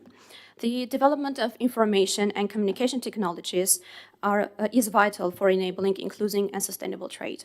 As a landlocked developing country, Armenia continues to face challenges in accessing regional and global markets due to its limited physical connectivity. These challenges have reinforced our commitment to harnessing the potential of digital trade. By enabling more efficient logistics and expanding access to global markets, digital solutions offer a strategic means for landlocked countries to overcome physical constraints. In line with this vision, Armenia has been undertaking efforts towards advancing policy to support digital trade.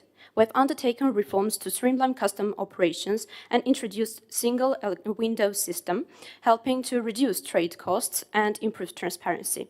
In partnership with ESCAP, Armenia has also committed legal and technical readiness assessments for cross-border paperless trade in order to facilitate secure, efficient exchange of electronic trade data. Equally important has been our focus on empowering micro, small, and medium-sized enterprises in the digital services sector.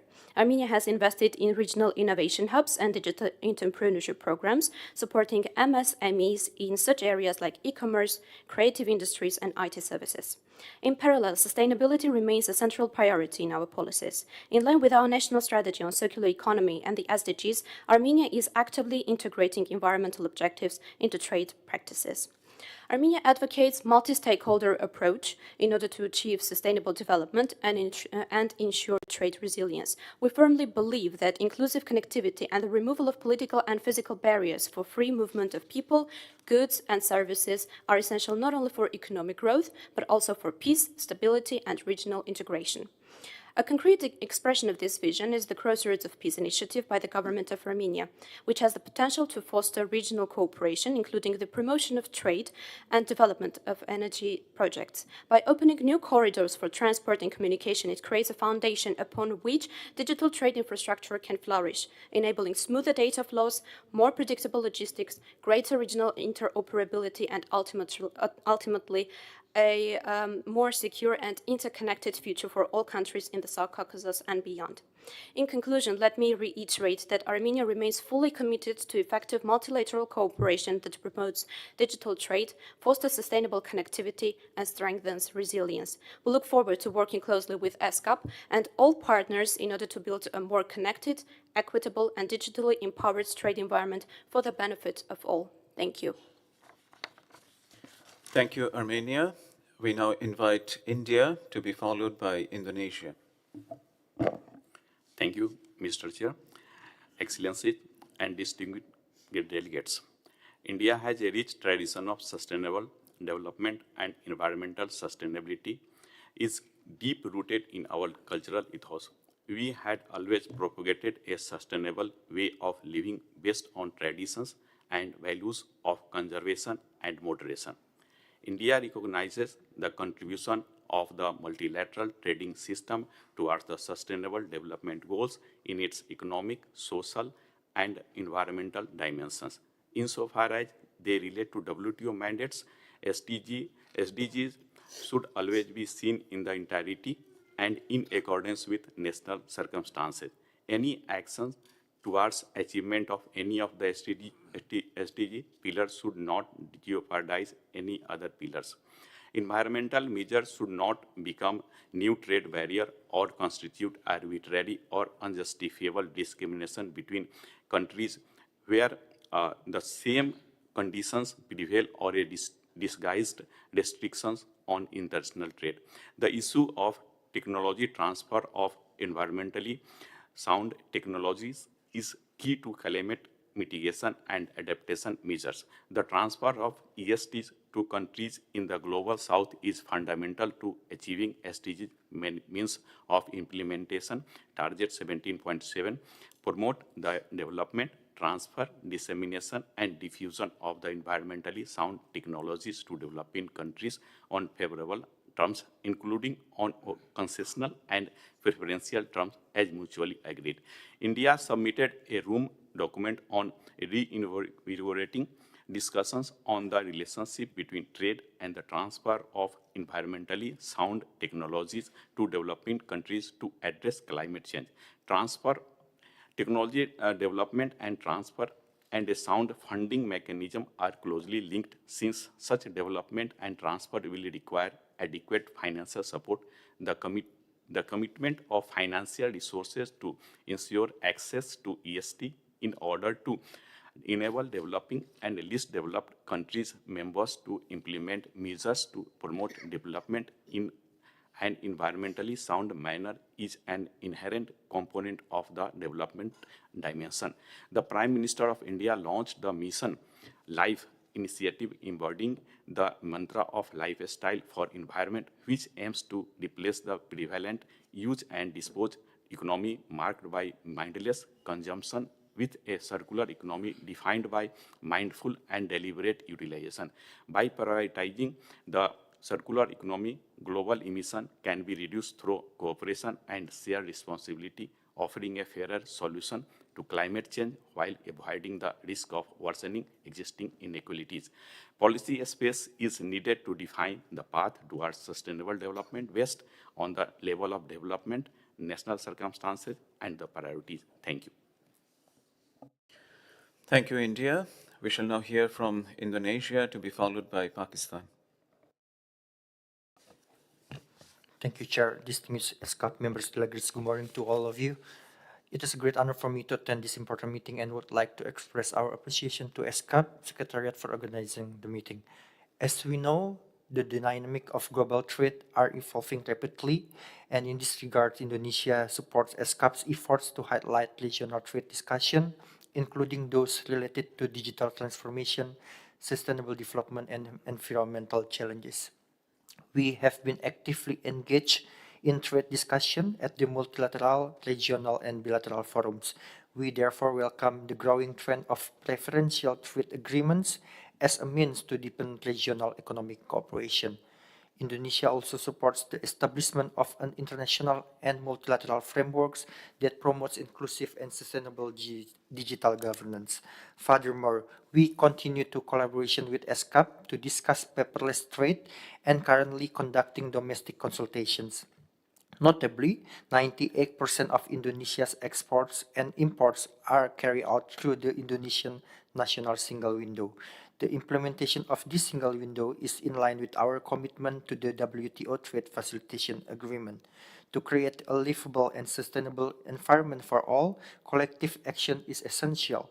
We cannot reduce carbon footprints without trade, since it is important for facilitating access to low-carbon technologies and environmentally favorable goods and services. Indonesia reaffirms its commitment to working closely with regional partners to build resilient, inclusive, and sustainable trade systems in line with the 2030 Agenda for Sustainable Development. However, we must address the digital divide gaps in infrastructure, digital literacy, and connectivity through continuity of inclusive policies and capacity building. Thank you. Thank you, Indonesia. We would now give the floor to Pakistan, to be followed by Malaysia. Thank you, Chair. Honorable Chair, dear colleagues, ladies and gentlemen. Pakistan's trade policy is grounded in the principle of liberalization, openness, and non-discrimination. It aligns with international trade norms while driving inclusive economic development. As global trade evolves, Pakistan continuously adapts its strategies to foster economic integration and sustainable growth, positioning trade as a key driver for national prosperity and global competitiveness. Our Strategic Trade Policy Framework 2025 integrates the Sustainable Development Goals, focusing on export diversification, cost reduction, gender mainstreaming, SME development, environmental compliance, and integration into global value chains. These efforts contribute directly to SDG 1, no poverty, by enhancing export-led growth and supporting SME expansion. SDG 5, gender equality through inclusive participation of women entrepreneurs, decent work and economic growth by promoting sustainable employment and labor force practices. Industry innovation and infrastructure by modernization, trade facilitation, and digitization platforms. And climate action by encouraging environmental sustainability in exports. To streamline commerce and infrastructure, Pakistan has launched robust trade facilitation measures. Key initiatives include the Pakistan Single Window to simplify customs and regulatory processes, the National Compliance Center to help industries meet green standards, and creation of Pakistan Land and Port Authority to enhance logistic efficiency. We have recognizing the transformative potential of digital trade, Pakistan has taken significant steps to foster a conducive environment for digital commerce and cross-border e-commerce. These measures include the National E-commerce Policy, which provides a comprehensive framework to promote digital trade, facilitate online payments, and ensure consumer protection in the digital marketplace. Expansion of digital infrastructure, investments in broadband connectivity and digital platforms have improved internet access nationwide, enabling SMEs and entrepreneurs to participate actively in digital trade. The modernization of customs and trade documentation through EDI has expedited clearance processes, reduced paperwork, and enhanced transparency. Pakistan is encouraging SMEs to leverage digital marketplace and platforms to access international buyers. To empower women entrepreneurs, the Trade Development Authority of Pakistan has introduced the Women Entrepreneurship Development. This includes capacity building, nationwide training, participating in digital delegations, reserved quotas in international exhibitions. And recognizing the trade facilitation is a global endeavor, Pakistan places great importance on international cooperation to amplify national efforts. In this regard, ESCAP plays an important role through its technical assistance, capacity building programs, and facilitation of regional dialogue. ESCAP supports Pakistan in aligning with international best practices, enhancing cross-border trade efficiency, and integrating regional supply chains. In response to new global trade realities, Pakistan is integrating environmental, social, and governance standards in export compliance, investing in digital readiness and cross-border e-commerce for SMEs, exploring carbon border adjustments mechanisms to keep our industry competitive and sustainable. In conclusion, Pakistan's trade policy and facilitation measures reflect a forward-looking approach, integrating international obligations and national development priorities through targeted efficient logistic progressive policies supporting SMEs, gender inclusivity, robust digital trade facilitation, strong implementation partnerships such as ESCAP. Pakistan is advancing sustainable economic growth. Pakistan. Thank you very much. We shall now hear from Malaysia. Thank you, Chair. Chair, Excellencies, and distinguished delegates. Malaysia firmly believes that regional cooperation is essential to accelerate innovation and technology adoption for sustainable development. In our role as chair of ASEAN in 2025, Malaysia is leading efforts to strengthen the region's innovation ecosystem through the advancement of ASEAN Digital Economy Framework Agreement, DEFA. This landmark initiative will promote interoperability, responsible AI governance, and inclusive digital transformation and innovation driven by growth. To complement these efforts, Malaysia is also advancing the ASEAN Framework on Innovation for Sustainability, the ASEAN Circular Economic Framework, and the ASEAN Center for Climate Change. These regional platforms facilitate technology transfer, joint R&D, and sustainable industrial transformation aligned with Malaysia's new Industrial Master Plan, NIMP 2030, and Malaysia Digital MD Initiative. Through agencies such as MDEC and AIM, Malaysia supports public-private partnerships and regional and co-development on frontier technologies, including green hydrogen, semiconductors, and AI. At the ESCAP level, Malaysia continues to collaborate with the ASEAN and Asian and Pacific Center for Transfer of Technology, APCTT, and Network of Experts for Paperless Trading and Transport, NEPTUNE, to promote digital innovation, paperless trading, and cross-border knowledge exchange. As ASEAN Chair, Malaysia calls on member states to actively engage with ASEAN-led platforms and ESCAP mechanisms to strengthen institutional capacities, harmonize standards, and scale up technologies diffusion for a greener, more resilient Asia-Pacific. Malaysia fully endorses the Asia-Pacific Green Deal for Business, a regional initiative aimed at advancing climate-smart, sustainable private sector development. We are honored to host the Asia-Pacific Business Forum in 2025 in Kuala Lumpur. Under the theme Advancing Sustainability and Enhancing Partnerships, the forum gathered leaders across the business, government, and civil society to discuss solutions among 5 pillars of the Green Deal: green energy, green infrastructure, green finance, green innovation, and circular economy. Bursa Malaysia has implemented a 3-phase sustainability reporting roadmap mandating ESG discussions for all level companies by 2027. In addition, Malaysia collaborations with the ESCAP Sustainable Business Network through ESG Pedia, a platform for digital sustainability reporting and data verification. As for Q1 2025, more than 40 Malaysian companies have obtained ESG digital credentials and badges, reinforcing our private sector commitment to transparency and accountability.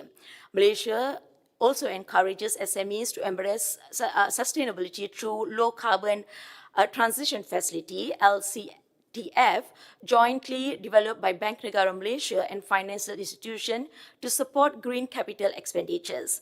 These efforts reflect Malaysia's belief that public-private partnerships are essential to build a resilient and sustainable future. Malaysia remains committed to inclusive and sustainable development driven by innovation, investment, and regional collaboration. We believe that a vibrant private sector supported by strong public institutions and regional cooperation is the key to unlocking shared prosperity. As a founding member of ESCAP, Malaysia will continue to engage actively with all the partners to shape a resilient and sustainable Asia-Pacific for all. Thank you. Thank you, Malaysia. We have heard the country statements. Now we shall listen into international organizations. We have on our list Eurasian Economic Commission.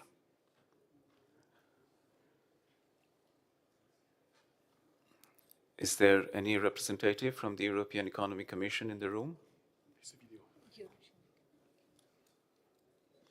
We shall listen to a video message, please. Good day, colleagues. Today I'd like to discuss the digitalization of logistics and trade within the Eurasian Economic Union. Given the geographical positioning of EAEU member states, rail transport is a critical component accounting for approximately 20% of freight transport, excluding pipelines. Article 86 of the Treaty on the EAEU underscores the importance of coordinated transport policy that promotes economic integration and establishes a single transport space. A significant priority of this policy is innovation, with digitalization of rail freight transport being a key objective. The action plan for digitalization of rail freight transport within the Eurasian Economic Union, endorsed by Eurasian Intergovernmental Council, outlines 4 main activities: enhancing the completeness and quality of electronic data exchange contained in transport and accompanying documents between railway carriers of EAEU member states, transition to legally significant electronic document management for international transportation in terms of transport and accompanying documents, electronic interaction between foreign economic activity participants and regulatory authorities of the member states, and for the electronic interaction in the field of veterinary and phytosanitary control within the framework of rail freight transport. Significant progress has been made in digitalizing transport documents. In 2025, digital legally significant transport documents are already widely used between Belarus, Russia, and Kazakhstan. Currently, 90% of freight between Russia and Belarus is transported using electronic documents. Efforts are ongoing to extend electronic customs transit and improve the infrastructure for electronic data exchange. Another crucial aspect of transport digitalization is the use of navigation seals, which became effective on April 3, 2023. These seals provide a new technological tool for real-time monitoring goods and vehicles, ensuring transparency and legal circulation within the Union. This initiative aims to minimize state control measures during transit, export, and mutual trade, ensuring the legal turnover of goods across EAEU territories. Product labeling is another significant area impacting trade rules and investment opportunities. Digital product labeling has proven to be an effective mechanism against the illegal trade of goods within the EAEU market. Unified standards guide the implementation, and mutual recognition of identification means is ensured once labeling is introduced in two or more countries. In conclusion, the EU recognizes the importance of digitalization in transport and trade to create a favorable investment climate, transparent conditions for trade, and fair competition. These initiatives are essential for sustainable development of EAEU member states, ensuring that the region remains competitive and integrated within the global economy. Thank you for your attention. Thank you, Eurasian Economic Commission. Is there any other request for the floor? We would then like to thank all delegations for these informative statements. At this juncture, with the time in our hand, the US, please. Thank you, Chair. Just for clarification on right of reply, would now be the time to request that.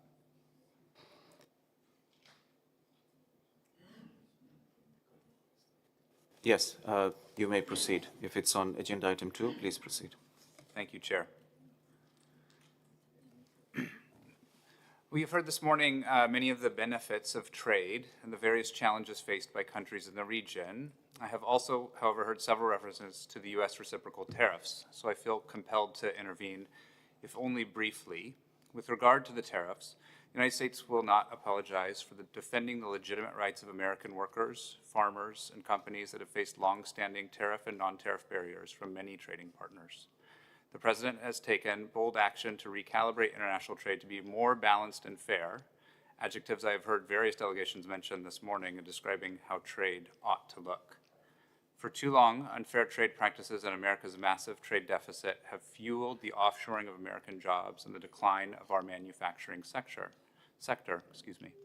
However, as I mentioned at the Commission, if trading partners align with our efforts to achieve fairness and balance in our trading relationships and protect U.S. economic security, we will welcome such cooperation.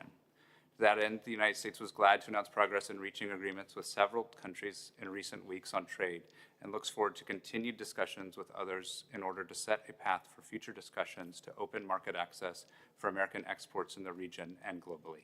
Thank you. Thank you. The United States. If there is no other request for the floor, we shall move on to taking a look at the draft decision that had been proposed by the delegation of China on 16th of May and circulated by the Secretariat on the 19th of May. Can we please have the draft decision uploaded on screen? As you have all seen the draft, it reads as follows: the Committee on Trade, Investment, Enterprise and Business Innovation requests the Secretariat to continue promoting trade and regional cooperation by supporting members and associate members in addressing emerging trade policy and facilitation challenges. This includes, among other activities, conducting research and analysis and providing capacity building assistance upon request. Would any delegation wish to intervene on this text, the draft decision?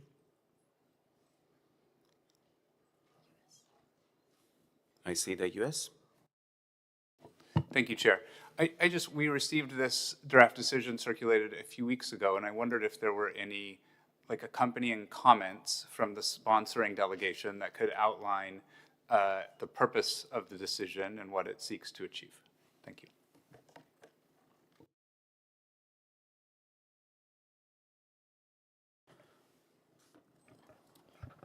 We haven't received separately, but maybe. Thank you. Would the delegation of China wish to respond to that?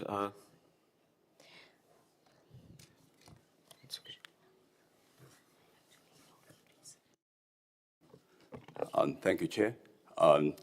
China have read the background document of the agenda item of the meeting, and as highlighted in the document that the trade, the current regional trade is is facing the challenges of the uncertainties of a global situation and the trade policies, the shift.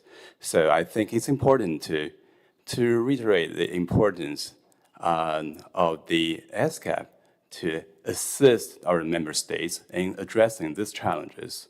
And I think it's within the ESCAP's mandate, and that's it. That's a very basic and simple rationale for us to propose this draft decision. Thank you. Thank you. Delegation of China. Any other comments?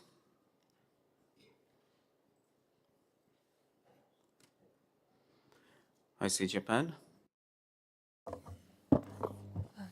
Thank you so much for the delegation of China for explaining your position. There were several parts in this text which leaves to open interpretation that we would like clarification on. As we all know, we do have dedicated trade bodies where probably most of our country's key trade negotiators are probably concentrated in areas like Geneva. But we were curious what you mean by emerging trade policy to be addressed through this decision at ESCAP. And also in the last sentence, we'd like some clarification on what you mean specifically by among other activities. Thank you. Thank you. So 2 specific questions or requests for clarification.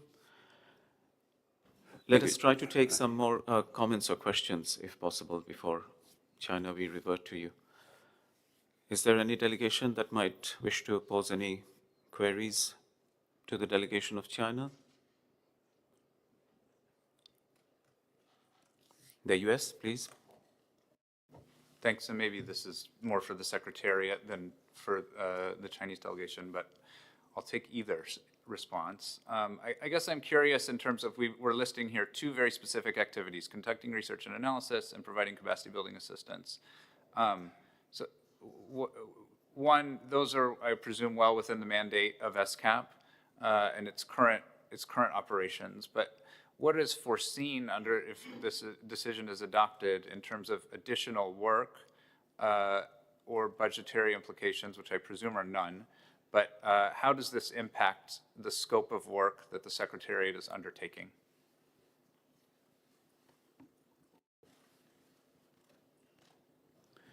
Thank you, the US. Any other requests for clarification?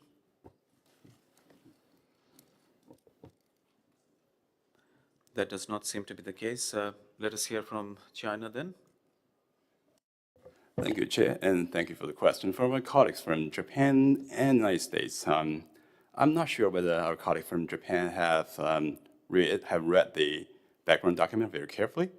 If you do, I don't think you should raise the question, because the trade policy challenges have already been mentioned in the document and has been very detailedly described in the document by Secretariat. So I do not want to waste our colleagues' time to say it twice or to explain more, or to read the text in the document. So the challenges are documented there in the document. So I think that the Secretary are in the better position to explain on it. But yeah, and as for the wording of, among other activities, so I just want to leave it open for our members to add whatever they deem necessary for the ESCAP Secretary to do. So, but for the rest, I think they conduct research, analysis, and providing capacity building assistance are the work that have already been done by the Secretary and the ongoing or existing work. But for, among others, we are open to receive comments from our member states on whatever else that the Secretary are need to do. Thank you. And for the questions as for the mandate for the ESCAP to undertake, I think I suggest that the Secretary to expand on it. Thank you. Thank you. China, would the Secretary like to chip in? Yes, please. And to answer the question raised by the United States, there are no budgetary implications. Of course, if one wants to do additional things and there are donors who are interested in that, that would be fine. But as far as the RB is concerned, no. And it's just the existing work that we are doing and contextualizing. So if one looks at the documents, it talks about the growing importance of regional trade agreements and therefore capacitating countries to engage in negotiations. We're doing that through TINA. So it's really emerging in that sense that there are these challenges that countries are facing, CBAM, etc., things that were mentioned, and we use our tools and analysis to actually enable them to look at the impact, how do they prepare, and do the capacity building related to that. Thank you, Secretariat. Any further comments? Japan, please. So the response is fairly general. We read from the text. While we certainly understand and resonate with the spirit, it is inherent to ESCAP's work that we are already doing this, and it seems quite self-evident. If so, we would be comfortable the way it is, and we wonder whether there is a need of a decision. But if there is a specific need for a decision, I think it would clarify from certain edits to provide clarification and direction to the Secretariat so that the scope is quite clear. And we do understand the risk, and Japan is all for, as you know, an international agreement, rules-based order in facilitation of economic activities, including trade. And we think that one of the risks to, of course, multilateralism is the balkanization, fragmentation of resources and mandates. So we would be comfortable with the insertion of several edits that clarify this. For example, after the members and associate members within existing mandate and resource. I don't know whether right now is the time to propose edits, but we do have some suggested edits in that regard. We need to go into the text, and so we Okay. welcome that. So here's some clarification of what ESCAP is well equipped to do. So after members and associate members, comma, within existing mandate and resources, which is the usual caveat that we put in many decisions. And we're mindful of the liquidity crisis facing the UN systems and the call to focus on our mandates. So just judging from the responses, I think in terms of in addressing emerging trade policy, instead of policy, perhaps issues. So cross out policy and replace that with issues. And then after challenges, to ensure that this is operationalizable by the Secretariat within its mandate, after challenges, comma, related to the Asia-Pacific Trade Agreement and the Framework Agreement on facilitation of cross-border paperless trade in Asia and the Pacific. And this is very clear in terms of the scope.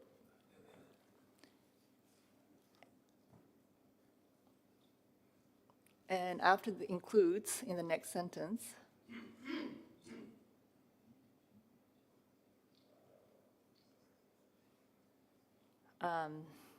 we are not sure about what among other activities means, so we suggest deleting that.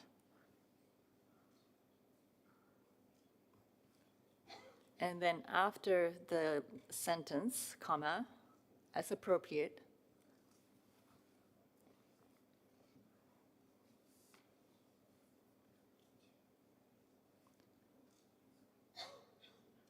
comma, in accordance with those agreements, for the parties to these agreements, and in line with ESCAP TOR 1D to avoid duplication of effort. Oh, hang on, the in accordance comes as appropriate and in accordance comes after the sentence of the paragraph. You have it in between, but. So can you cut the what I had inserted at the end of the paragraph, including the as appropriate? Including the as appropriate.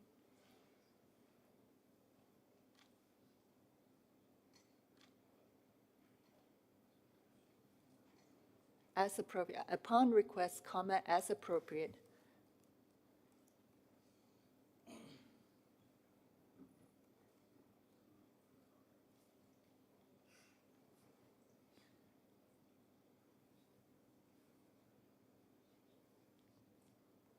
Thank you. Good. Thank you, Japan. And you can delete the commas after includes.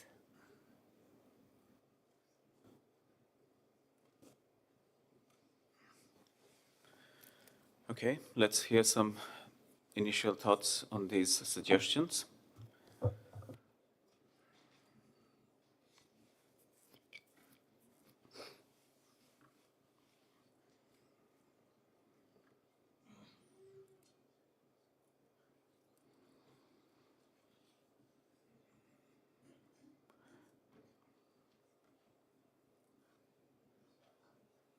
Any further textual insertions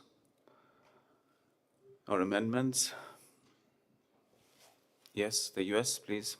Thank you, Chair, and thank you to the delegate of Japan for providing these edits. I'll mention now that the U.S. does not have final instructions on this, but I do think it's helpful to provide these clarifying edits, which kind of give a little more shape to what's being asked, or at least maybe better defines what this is trying to do.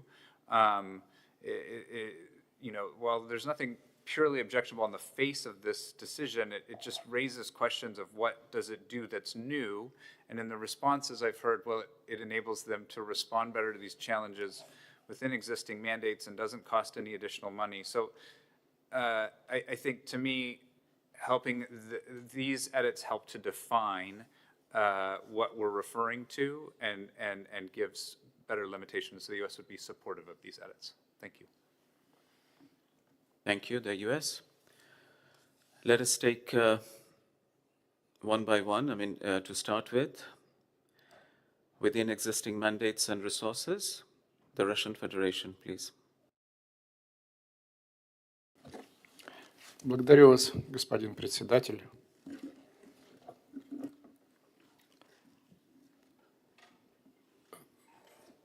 Мы бы также хотели высказать свой подход к предложенному решению.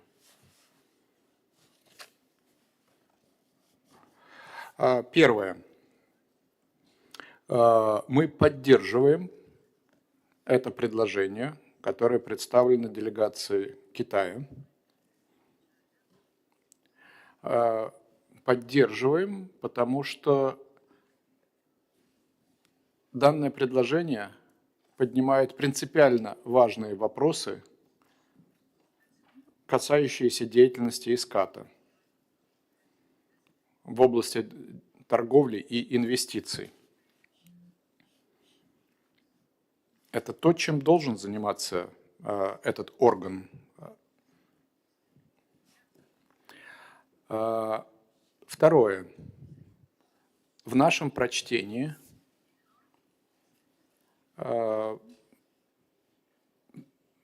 проект решения полностью соответствует тому, что закреплено в качестве одного из основных вопросов, которые должны подлежать рассмотрению в рамках Комитета по торговле и инвестициям.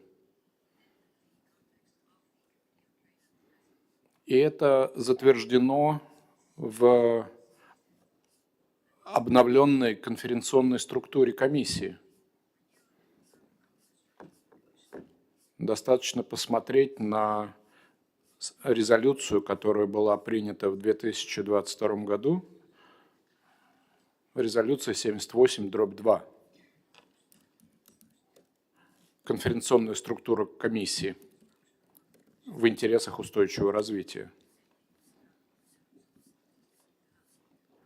И конкретно в этой резолюции отмечается, что вопросы, подлежащие рассмотрению Комитета по торговле и инвестициям, это вопросы международной торговли и инвестиций в качестве двигателя развития. Поэтому мы считаем, что данное предложение не только уместно, но принципиально важно. Второе, теперь по существу того текста, который мы сейчас видим на экране. Мы бы хотели предложить некоторые поправки, отталкиваясь от того, что уже было предложено делегацией Японии.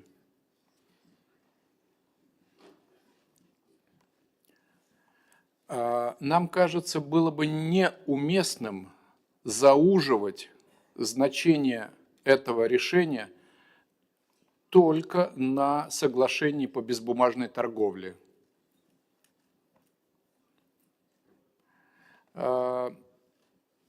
Мы не возражаем против того, чтобы это соглашение было упомянуто, но таким образом, чтобы сфера данного решения охватывала прочие вопросы, а не только соглашение по безбумажной торговле.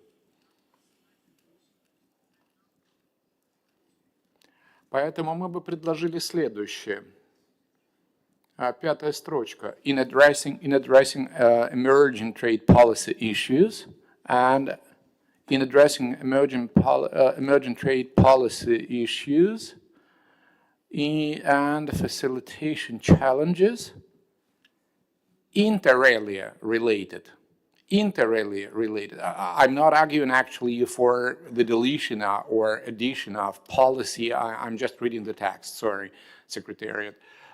So then the text might read either policy or issues. That's okay. But when we talk about the facilitation challenges and comma, inter alia related. Inter alia related to the. Это мы считаем принципиально важным с тем, чтобы не зауживать значение самого решения только на вопросах соглашения по безбумажной торговле. Спасибо.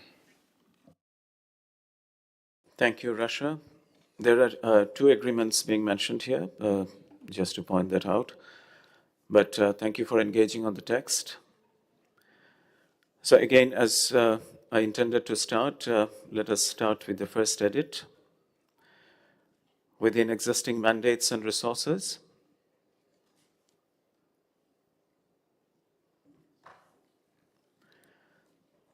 I think this is a formulation we are often familiar with. If there is no objection, we can accept this and put a comma after resources.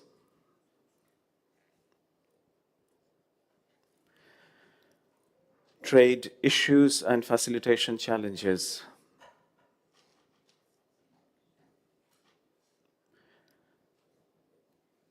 We can delete the word policy and retain the word issues. That works. In reference to the two agreements, with the addition of inter alia,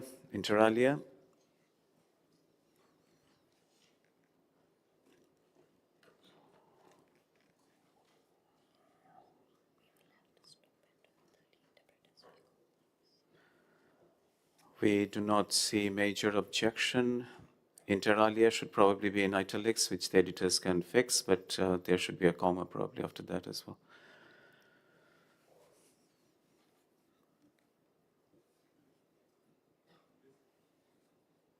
Let's try that. Let's try to clean up.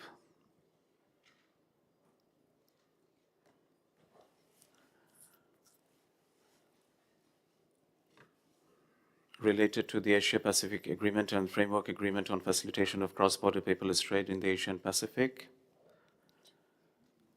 Japan? Mr. Chair, if possible, if we can, I need to get back to my capital on this. So while personally I think it should be fine, I would like to get clearance on this. And I hope that we have time until the final adoption of the report. Sure, we certainly do. Okay, I understand that we have to let the interpreters go, but I would also like to quickly go through the second sentence. Any strong views on deleting among other activities, China? Thank you, Chair. China's comment is not on among other activities, but on the previous sentence. So after related to, we would like to insert the abuse of tariffs. Thank you.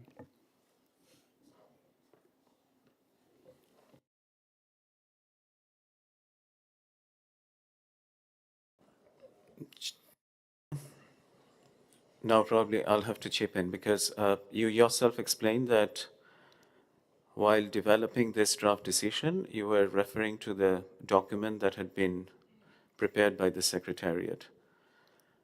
I do not quite recall having seen this kind of formulation in the Secretariat report. I would draw your attention to the fact that we are already talking about emerging trade issues and facilitation challenges. I believe. I think the most latest emerging trade policy challenges in the world, it had just happened last month. Thank you. While we take note of that, I would request you to reconsider the latest suggestion that you have put forward, please. The US? Well, I mean, it's a concerning insertion, so we can jot us down on the other side of it. I mean, it kind of reveals kind of the whole of this decision, right? And why we have immediate concerns with the decision. Is the decision aimed at rebuking countries for their tariffs, or is it aimed at enhancing the trade practices of developing countries in the room? And I think it's a revealing edit in that sense, and you can mark us down as opposed. Thank you. I mean, we have heard different statements, and this is not the only issue that was flagged. There were a number of other issues and challenges that delegations had talked about. So let's try not to specify certain one particular or certain challenges here. Okay, just to quickly look at the second sentence. Among other activities,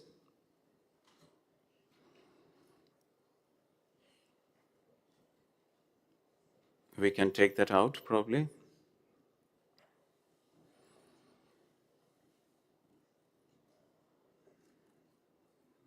Thank you for that flexibility. Towards the end, now again, I have to perhaps engage with Japan. Sounds like too many caveats. Can we reduce the caveats a little bit, please? We have upon request, do we need as appropriate?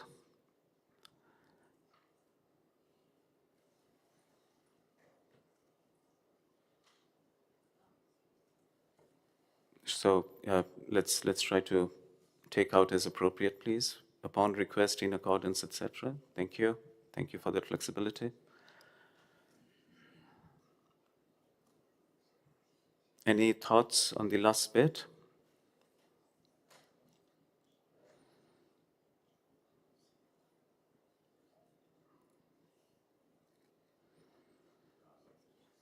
China, please. Thank you, Chair. Can I ask for clarification from Japanese colleague on what does she mean by adding those agreements for the parties of these agreements? I do not quite understand what the meaning of this sentence. Thank you. Yes, Japan. I'd be happy to. Basically, because only a few members are all members to this agreement. So at minimum, you can certainly do that, and you can certainly use this as a tool to scale up as necessary to entice more membership to those agreements. So it's really a legal insertion that clarifies the work for the Secretariat. I hope that satisfies the delegation of China. Okay, thank you, Chair, and thank you for the explanation from the Japanese colleagues.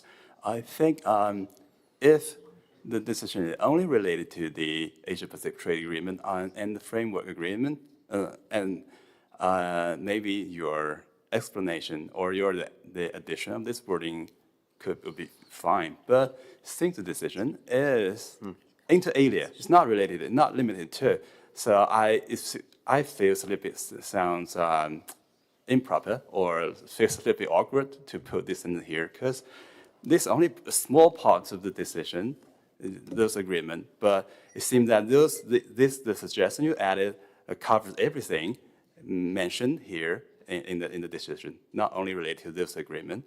So in my view, I suggest to delete those agreements for parties of this agreement. Thank you. Right, thank you. Japan again?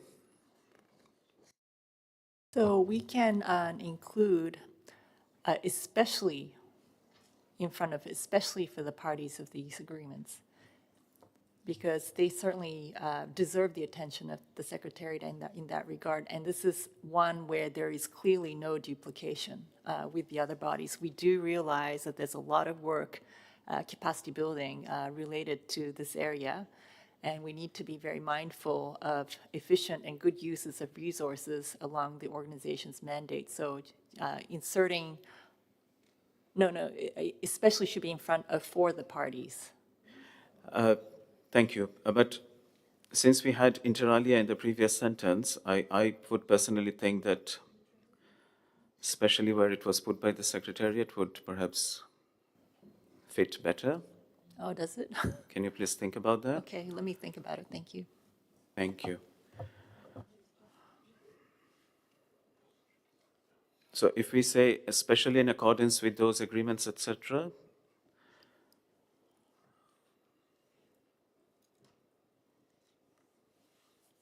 that would perhaps align with the first sentence and the points that the sponsor delegation was making.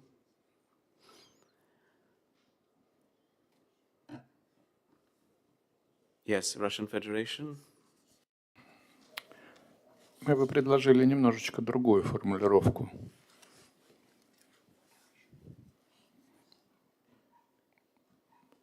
Вычеркнуть in accordance with those, delete in accordance with those, и тогда текст будет читаться следующим образом. Especially for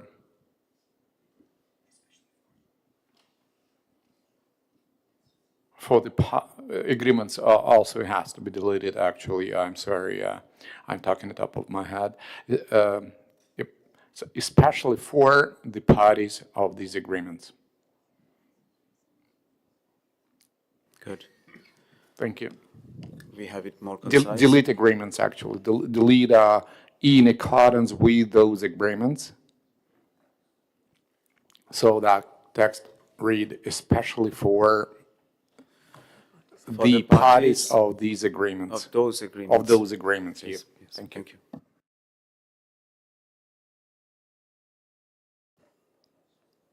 Any final word? We have to adjourn. Okay, so please continue to reflect on this. We shall reconvene at 2 p.m. at 1400 hours in the room and start deliberating on agenda item 3. Thank you. Excuse me, Chair. Yes. Sorry. What is that? Sorry, China. Should I ask whether our translator is still here? No. Okay. May I ask for exerting our right to reply in the afternoon when the translator is in place before we start the agenda item 3? Can you do it at the end of the end of the session? That's also Afternoon fine. session? Thank you. Sure. Thank Thank you. you. Thanks for that understanding. Thank you. We adjourn for now and reconvene at 2 p.m.